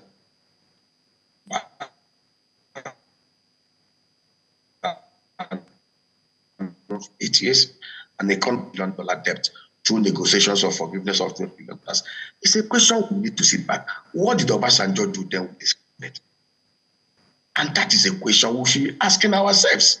What are we can't reinvent the way. Look at that budget of 47 trillion naira. We can actually do 100 trillion naira budget expenditure without in a without running a deficit. 4 million barrels a day. We will not have a budget deficit of 13 trillion naira. We don't need to borrow 15 trillion naira. And we know what to do. I have always said it. The oil and gas, if Nigeria is a productive economy, should not be more than 10% of our GDP. Should not even contribute more than 20% of our foreign exchange revenue. If we're very sincere and honest people, looking at the potentials of this. Interestingly, those in power across the 3 tiers and arms of government, they hear us every day. They know that the solutions we prefer are the most credible, the most practical, that can take us out of it. But for whatever political expediencies and games that best suit their agenda, we don't want to do it. Look at NNPC, $58 billion sized, far older than the Petrobras, managing more and bigger crude oil resources, 37 billion barrels, Petrobras, 15 billion barrels. Look at Petrobras, $174 billion sized, $121 billion annual revenue, that's $6 billion profit. A time in this country, 2014, NNPC was rating over $3.6 billion to CBN every year, every month. That was why the central bank then was able to defend the naira and allowed some level of foreign stability. Today, what they remit is less than $500 billion. Where are the monies going to? If we want Nigeria to work, President Tinubu knows what to do. We need to totally unbundle the NNPC And to totally unbundle the NNPC simply means to go the way of Petrobras, to go the way that the Brazilians went. We sell down 72% of the federal government holding at the NNPC, 30% to core investors, 42% to Nigerians, lives on the floor of the Nigerian Stock Exchange. Do an IPO of $20 billion. We will have $60 billion sitting in our coffers in the treasury. If we have an efficiently run NNPC like Petrobras, like Nigerian liquefied natural gas, we will easily attract $20 billion year on year in that industry. On the agri sector and agri value chain, we have shared with them what they can do to generate nothing less than $250 billion annually in the Nigerian economy. But these guys don't seem to want to do the right things. On security, we have shared with them things they can do to fix the security architecture of Nigeria, to make it work. But for whatever is best known to them, this 2025 budget will not take us anywhere. Mark my word. This time, next year, we'll come back to September to see. Yeah, well, I mean, I think there's a lot of people who also agree with you. There's not much faith in the 2025 budget. But it's pretty much obvious, you know, if you look at the figures and the projections that are there. Mr. Jide Johnson, let's bring you back in to also share on, I mean, you know, do you also agree 2025 budget, you know, is not necessarily going to take us anywhere? And what would you say should be the maybe critical things that you will expect that the current administration should redirect its focus on in the new year?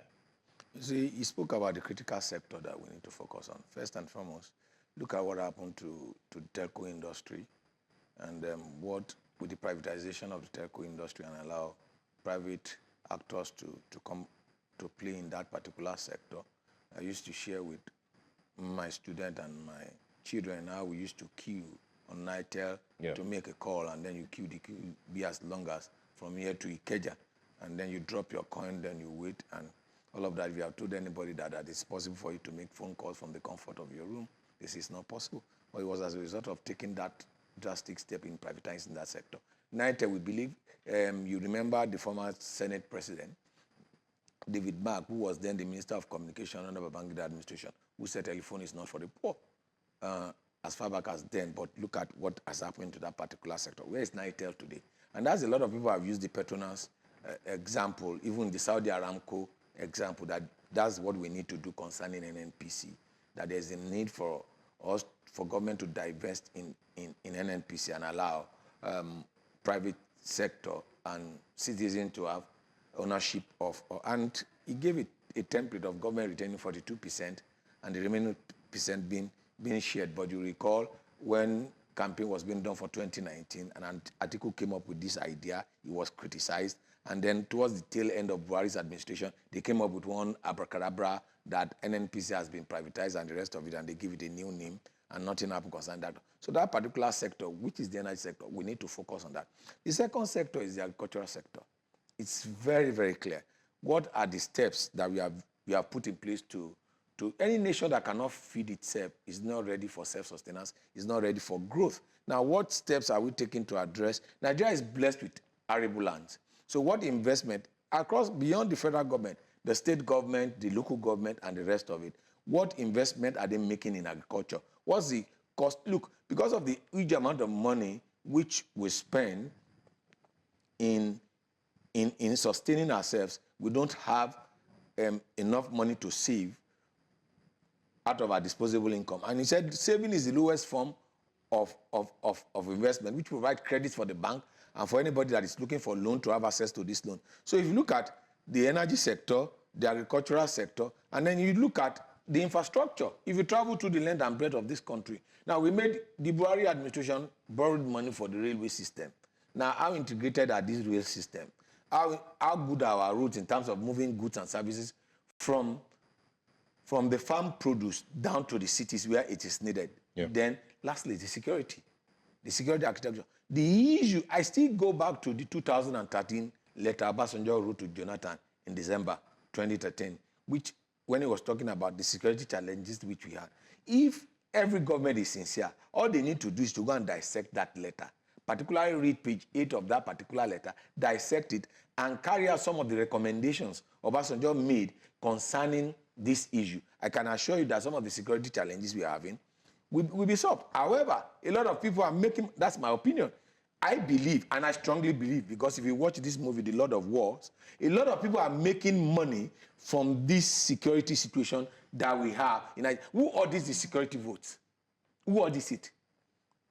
Who audits the security vote? Who can question? Not even the National Assembly can question whatever money that is being spent on security. And you look at it, in the last 20 years, we have spent more money on security than we have spent on agriculture, than we have spent on power, than we have spent even on the energy sector. And we expect the economy to grow. It will not grow. It's like you are dropping water into the ocean. Basket. So into the ocean, you can't see the effect of it. All right, let's then move the conversation a little towards another direction. And this is, of course, the election, focusing particularly on the Edo State governorship election, which held on September 21st, 2024. And this election led to Monday Okpewolo's win as governor of Edo State. He won with 291,667 votes. And he, of course, defeated the People's Democratic Party candidate, Aswe Godalo, who had 247,274 votes. Labour Party candidate Olumide Akpata, who had 22,763 votes. Now, the election outcome decided Edo's current fate, but its fairness was also questioned as the PDP rejected the results, alleging electoral fraud and rigging in the elections. These, of course, pretty much the same thing. Have mostly defined the off-cycle elections that have happened in Nigeria in 2024, and even prior.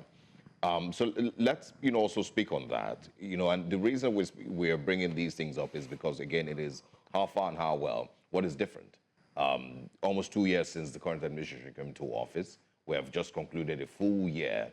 What is different about the way that we do things in Nigeria? What is different with our electoral processes? So what is your analysis on how INEC fared in 2024 with a focus on Edo State and, the other, off-cycle elections that we had? I think we've gone back to 2007 model of conducting election in Nigeria, 2003 to 2007 model, in which that it is not the actual balloting that determines the outcome, but the announcement of results that actually determine the outcome. And that, the famous phrase, if you are not satisfied with the process, you go to court. Go to court, yeah. And then that's to tell you the level of integrity that we have for our elections. And I say this with my full chest out. I was on set during the off-cycle election in Imo State, Bayelsa State, and I think in Kogi State, the first off-cycle election, I think that we had post-2023 election, and then you witnessed what happened in the Coalition Center of Imo State, whereby the agent of the Labour Party for that election was beaten, smuggled out, and then you have security agents, the Commissioner of Police, the State Director, and in their presence, we witnessed somebody being manhandled for questioning, for asking basic questions that is required concerning the process. And that sent shockwaves down my spine, because I thought that we moved beyond what happened in 2000. And you remember in 2003, whereby 90,000 people registered, 90,000 people voted. I came up with some slides. We used to have landslide. Then that time we had mountain slide, because results that were coming from mountainous side of the country were incredulous. And then we then have ocean slide. The results that were coming from, I could recall one in River State, whereby 90,000 people registered and 90,000 people voted. Wonderful. It's incredulous. It's unbelievable. So we have gotten to that. We thought that with the reforms and the resources that have been expended on making sure that we have election integrity, the beavers, and everything, we thought that would bring an end to that. But you saw different types of result sheet, mutilation, manipulation of resource sheet, and which you think that in 2024 should not happen. And we saw all of that, and which has put question to its integrity. This is my position. I think the INEC chairman should have even resigned concerning the off-cycle election we have had since 2023 general election. The outcome might not have been different, actually, but if you look at the processes, I'm telling you, it's so in your analysis, in your verdict, elections 2024, no improvement. Not at all. We have gone back to the 2003-2007 model. You know, whereby even the presidential candidate, the president-elect, that was a beneficiary of that system, publicly said he's not proud of the process that brought him in. Now, the reverse is the case now. You now see the winners of this process are now proud of the process that brought them in. Which so how did we then get here? The bottom line is because there's no accountability. And then you have a critical sector, which is the judicial sector, the judiciary, which is meant to bring about normalization in that process. We have seen different interpretation, judgment, similar situation in different states, and you see different panel giving contrary views, contrary judgment to what you have. And to a large extent, the judiciary has not even helped the matters when it comes to. Do you think it is possible for us to have this type of judiciary we had that removed Ngigi, a sitting governor, almost 2 to 3 years into his tenure, that is not the rightfully elected governor? Or do we still have the type of judiciary that removed Oyinlola after 3 years in office and brought in Aregbesola as a duly elected? Do we still have that? Do we still have a judiciary that is as confident and bold and not, quote-unquote, partisan like we have? And that, we say the judiciary is the bastion hope for the common man. But do we have that? Because the judiciary is meant to interpret the Electoral Act. And you even see what the judiciary did to the interpretation of the Electoral Act concerning 2023 general election. It even further murdered the process, playing the process into the hand of which election since 2023 has been validated by the judiciary. Right. I mean, so expand a little bit further on your analysis on 2024 Nigerian judiciary. 2024? Yes. It's there. Well, I think I'm going to do that. I'm going to do a study on that in view of some of the challenges we have and some of the issues that towards the tail end of this year, the challenges concerning judiciary that touches on fundamental human right, freedom of expression, that defines freedom of expression, what is criminal libel, what is civil libel, and the rest of it. Right. I think I'm going to do an opinion poll concerning the credibility of the Nigerian judiciary. But I can tell you, if you just do a snap... Are you not afraid of how it will eventually turn out? You've seen how the administration of Nigeria's criminal justice system. Now, if I conduct an opinion poll, I carry out a research. I'm a researcher. It's my responsibility to do that. If I carry out a research, whatever the outcome of my research is, I'll publish the report. And that's what, if the credibility index of the judiciary is negative, we'll publish the report. And if it's positive, we'll publish the report. But it's very clear, just based on the snapshot of opinions that we share with people across board, you know that the credibility index of the judiciary is at its lowest ebb. People don't have confidence. It's clear. People don't have confidence in the judiciary.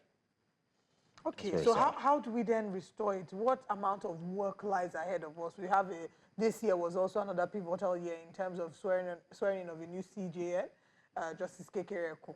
What work lies ahead? She's also been criticized. She's been criticized for several reasons. One, the groundbreaking ceremony with Nyesom Wike being hosted by the Lagos State governor for Thanksgiving dinner. I can't remember exactly what it was called.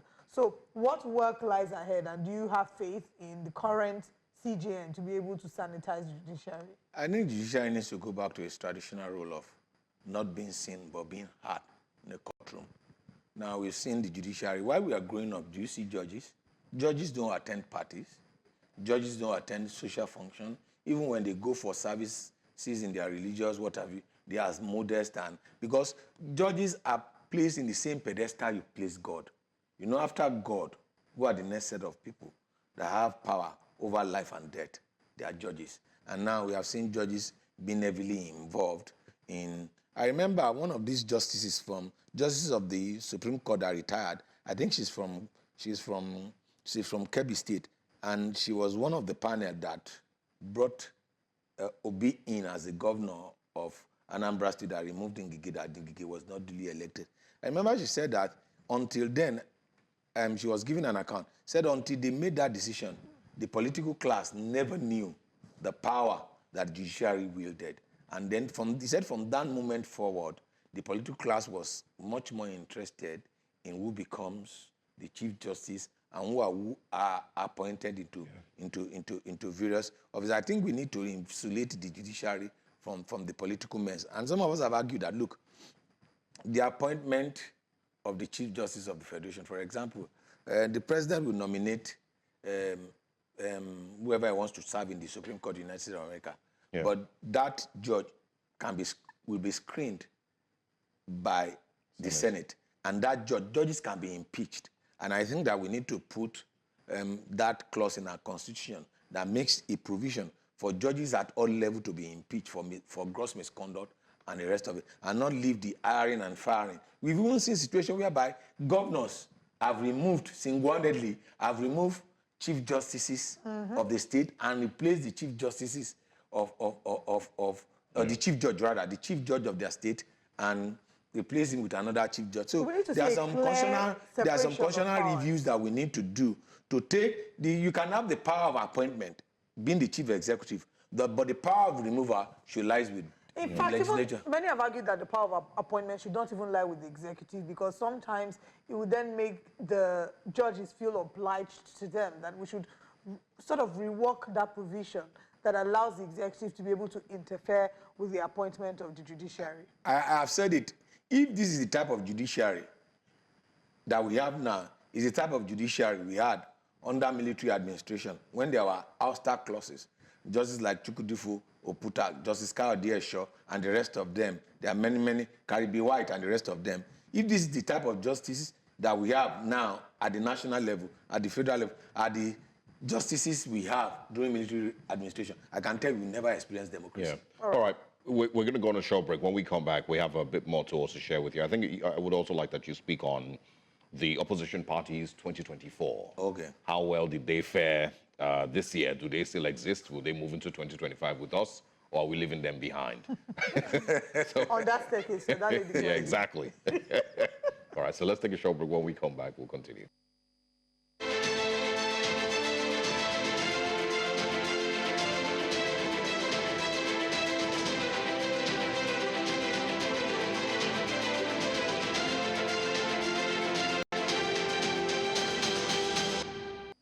All right, welcome back. Still is here our final edition of Breakfast Central for the 2024 year. It feels really, really good. And we're joined this morning by Jide Johnson to speak on his assessment of numerous sectors of Nigeria in 2024. So the final one I think I want to bring up is opposition parties 2024. How well and how far and how well did they do? Will they survive in 2025? Looking at where the relevance that they currently have in Nigeria's political landscape. First and foremost, there are no political parties in Nigeria. The political parties are based on ideology. The Nigerian political class does not have ideology. It's what I call chop-I-chop ideology. And once they are starved of having access to the national resources, yeah, they move to another party. And then if you look at, there's a study in history which is called trend studies. And you look at the trends, 2003 to 2007, what happened between 2007 and 2011 when PDP succeeded in transiting from Obasanjo to Yar'Adua. We witnessed governors from ANPP, then you recall the governor of Bauchi State and the governor of Zamfara State that were elected on, and then people said that it was political party by marriage. Yar'Adua's daughter was married to Yuguda of Bauchi and Shinkafi of Zamfara State, and both of them decamped from ENPP to PDP. And by the time we are approaching 2011 election, you saw that PDP coast has enlarged with a lot of opposition legislature and the rest of them moving into PDP. So you situate that with Buhari doing 8 years and Bola Ahmed Tinubu becoming the president, and you can't even compare the political acumen of Umar Musa Yar'Adua with that of Bola Ahmed Tinubu now becoming president. It's very clear by 2025, a lot of movement will happen. You have seen movement at the legislature, the National Assembly. You see movement at the state executive level, because that's Nigerian political system is based on winner takes all, and everybody loves the win. And then you even heard what the president said during his budget presentation, where he said he was talking about, it was before the 11th Assembly, and yes. Then the president, they said no, he's the 10th, and the president said that means that you are all the elected, which puts the question, is it the president that will determine the outcome of the election, or the electorate that will determine the outcome of the election, as announced by INEC? So there are no opposition party. If there are opposition party, for example, which party does the Minister of Federal Capital Territory belong to? He's serving an APC government. He attends APC party function, and at the same time, he's a PDP. He attends PDP's function. Which party is his fellow journeyman? Seyi Makinde of Oyo State, Ikpeazu of Abia State, and the rest of them. You know, some of them came to Lagos to felicitate with the president. So there are no opposition party. There are no opposition party in Nigeria. It's only when election is coming and when they don't have ticket in what party, they move en masse. What I see is that moving to 2027, Nigeria will coalesce into one party state, and then by the time we get to 2031, you'll see the emergence of another party. Because at that time, probably, that's my thinking, that's my forecast. I might be wrong, and I might be right. Probably towards the tail end of the second term of the president, and then there is a succession. Yeah. Just like you had in PDP, a succession then you see that the party from APC will emerge two new parties, just like how the APC emerged from the behemoth PDP. You know, it was the 7 governors that left PDP that gave solid base to APC in 2013 when it was formed, and it took power within 2 years. So as far as I'm concerned, going to 2027, the political parties, the opposition, where are they? In fact, the opposition in democracy, the opposition is meant to provide an alternative view. Which party is providing the alternative view in Nigeria today?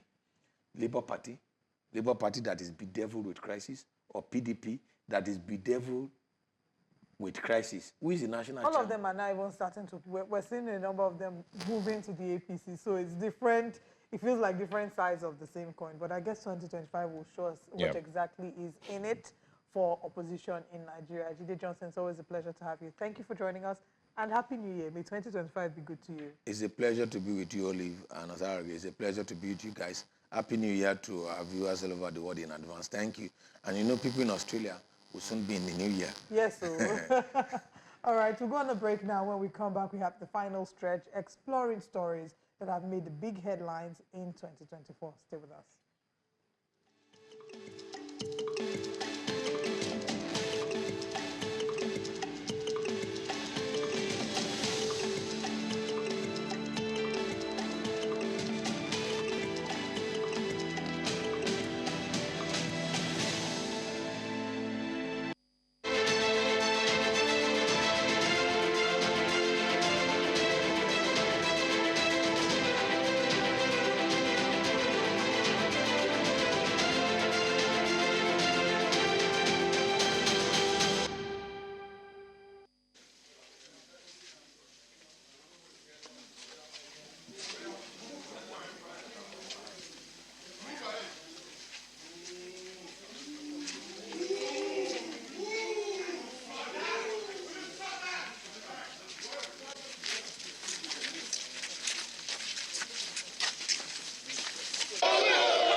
The legal battles between Senior Advocate of Nigeria, elder statesman Chief Afe Babalola, and human rights lawyer Dele Farotimi definitely makes the list of what happened in 2024. Dele Farotimi was arrested in Lagos on the 3rd of December 2024 following allegations of defamation brought by Senior Advocate Afe Babalola.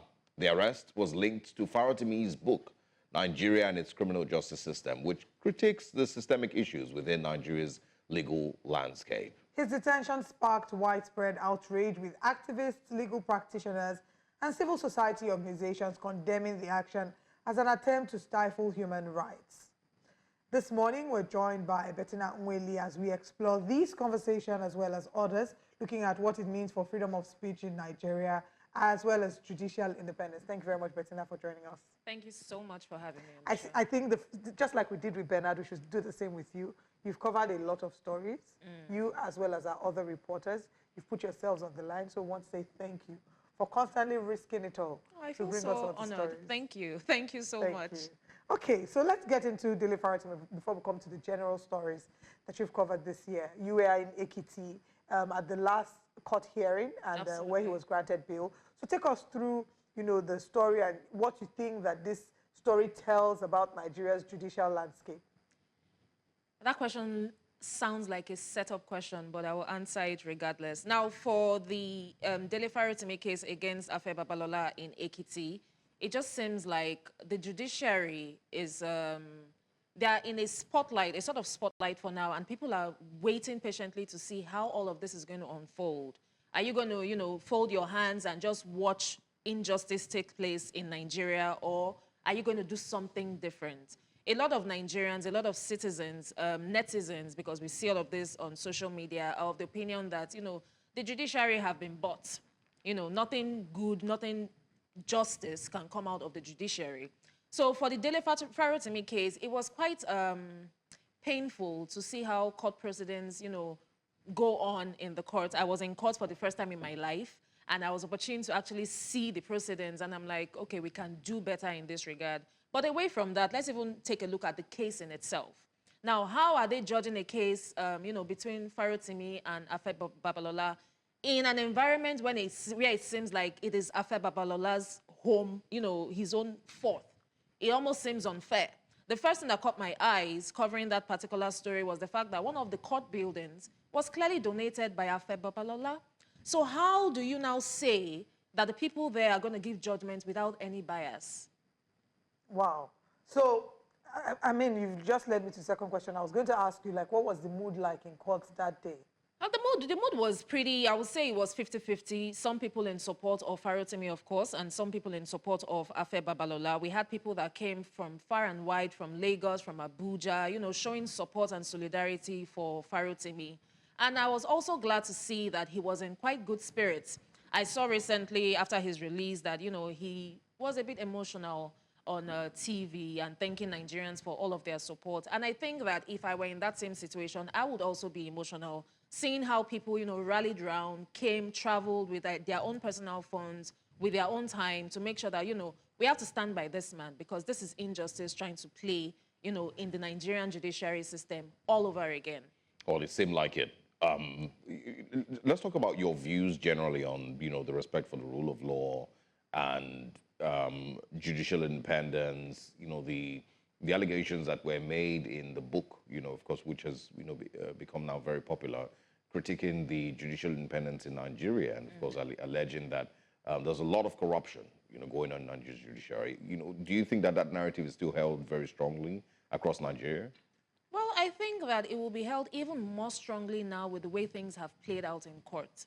Now, first of all, I would have expected that, okay, if you say that this man is alleging, certain claims that you are not guilty of, then find a way to prove yourself not guilty.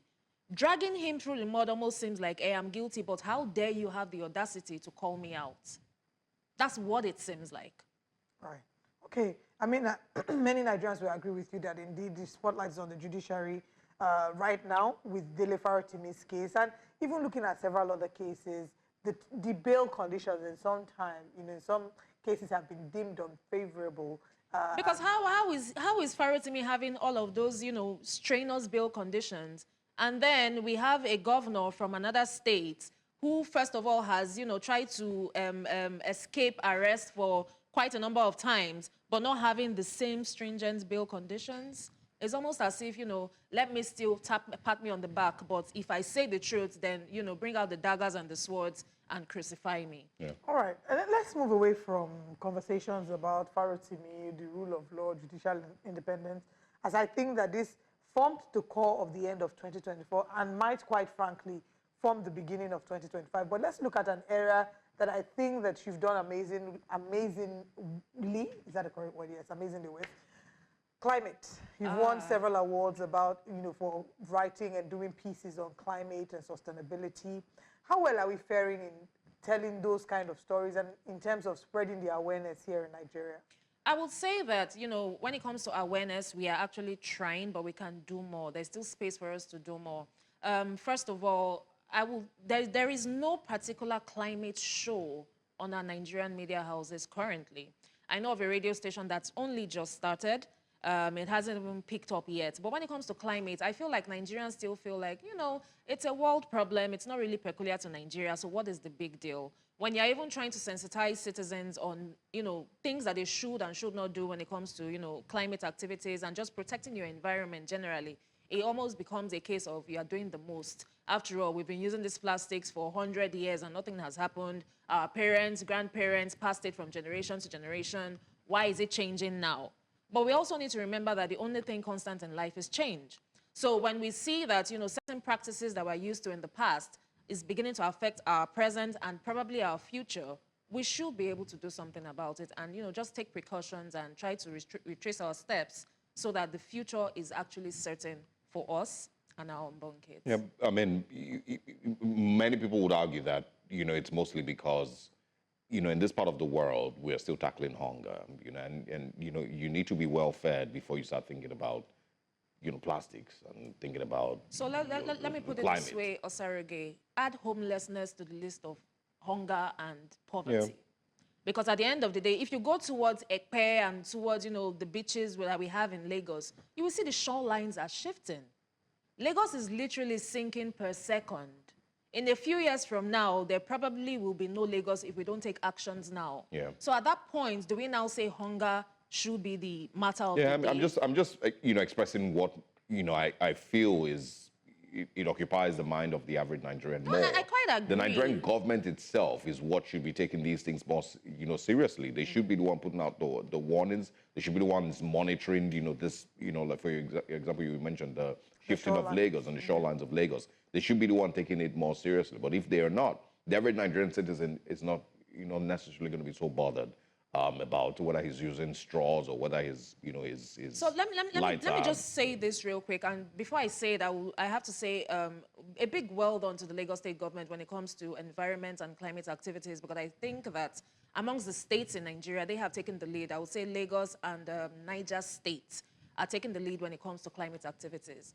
Now, recently, this is like some 3-4 months ago, the Lagos State government, they partnered with the Oyo State government to clean some medians when you're traveling along Lagos-Ibadan Expressway that had been, destroyed with defecation. And they cleaned all of that area. It was sparkling. It was good. On my way back from Ekiti, guess what? We have fresh produce there all over again. So do we now say the government is not doing their job, or the citizens are just not proactive enough to know that you're not a child? So is this a sensitization challenge? I think it's now beyond sensitization. It's now if you offend, there should be penalties. The only things that human beings understand is penalties. If you defecate on the roadside and you are caught in the act, by the time you are asked to pay a particular sum or you sleep behind bars for a certain period of time, I don't think you would want to find yourself in that situation again. But there are some arguments that we don't even have enough public toilets. That we're still in 2024 discussing about having a defecation problem in Nigeria. So a number of these people that are homeless... Olive, I have seen someone defecate in public outside beside a public toilet. And this public toilet was in good condition because I entered it. Okay. Now, I would want to find out that, okay, is it that this toilet is in bad condition? Is this why this person is... But it is in good condition. All right, so I mean, you can think better when you squat. on the roadside. Bettina, we're And there's hoping breeze. that... Oh, my goodness. So we have breeze to, is maybe we have important. to put ACs and fans in the Well, public toilets to exactly. make it more conducive Exactly, you know. for people like thank you really Osarige. for spreading awareness. And we're hoping to see more awareness in that regard in 2025, to see more people being, you know, conscious of their environment, being conscious of little actions they can do to preserve the planet. Like when you're brushing your teeth, you turn off the tap. Save water, save water. electricity. Yeah. Use Osage is like, Save, don't be that save. one, dude. Don't be that No, one. but it's us so I understand. Yeah. You know, pretty much the same thing we should do with electricity. If we didn't start paying 225 naira per kilowatt hour, a lot of people would be All of a wasting sudden, electricity. Nigerians are now We've remembering adjusted. to Yeah. turn off things in Yes. the house. But You know there what? has to We be a really need to complete get out change. of the All right. studio. But Bettina and Willie, thank you for joining us. Thank you for well having done. me. Cheers to winning more awards and telling more stories in the climate Definitely. space in 2025. Cheers. Cheers. All right, this is where we end 2024's broadcast here on Breakfast Central. It's been an absolute delight waking up every day, bringing you some of the biggest stories around the country, the continent, and even the world. We hope to do this again with you in 2025, and we hope that you come on this journey with us. We want to say thank you to everyone, our guests, our producers, everyone who is a part of making this show a success. Thank you so much for your time. We'll see you again in 2025. I am Olive Emoji. And I am Osaogi Ogbonwa. And Willie. as we wrap up, I want to say happy birthday to my auntie. What a way to end the year. See you Happy again in birthday, 2025. Auntie. Bye-bye.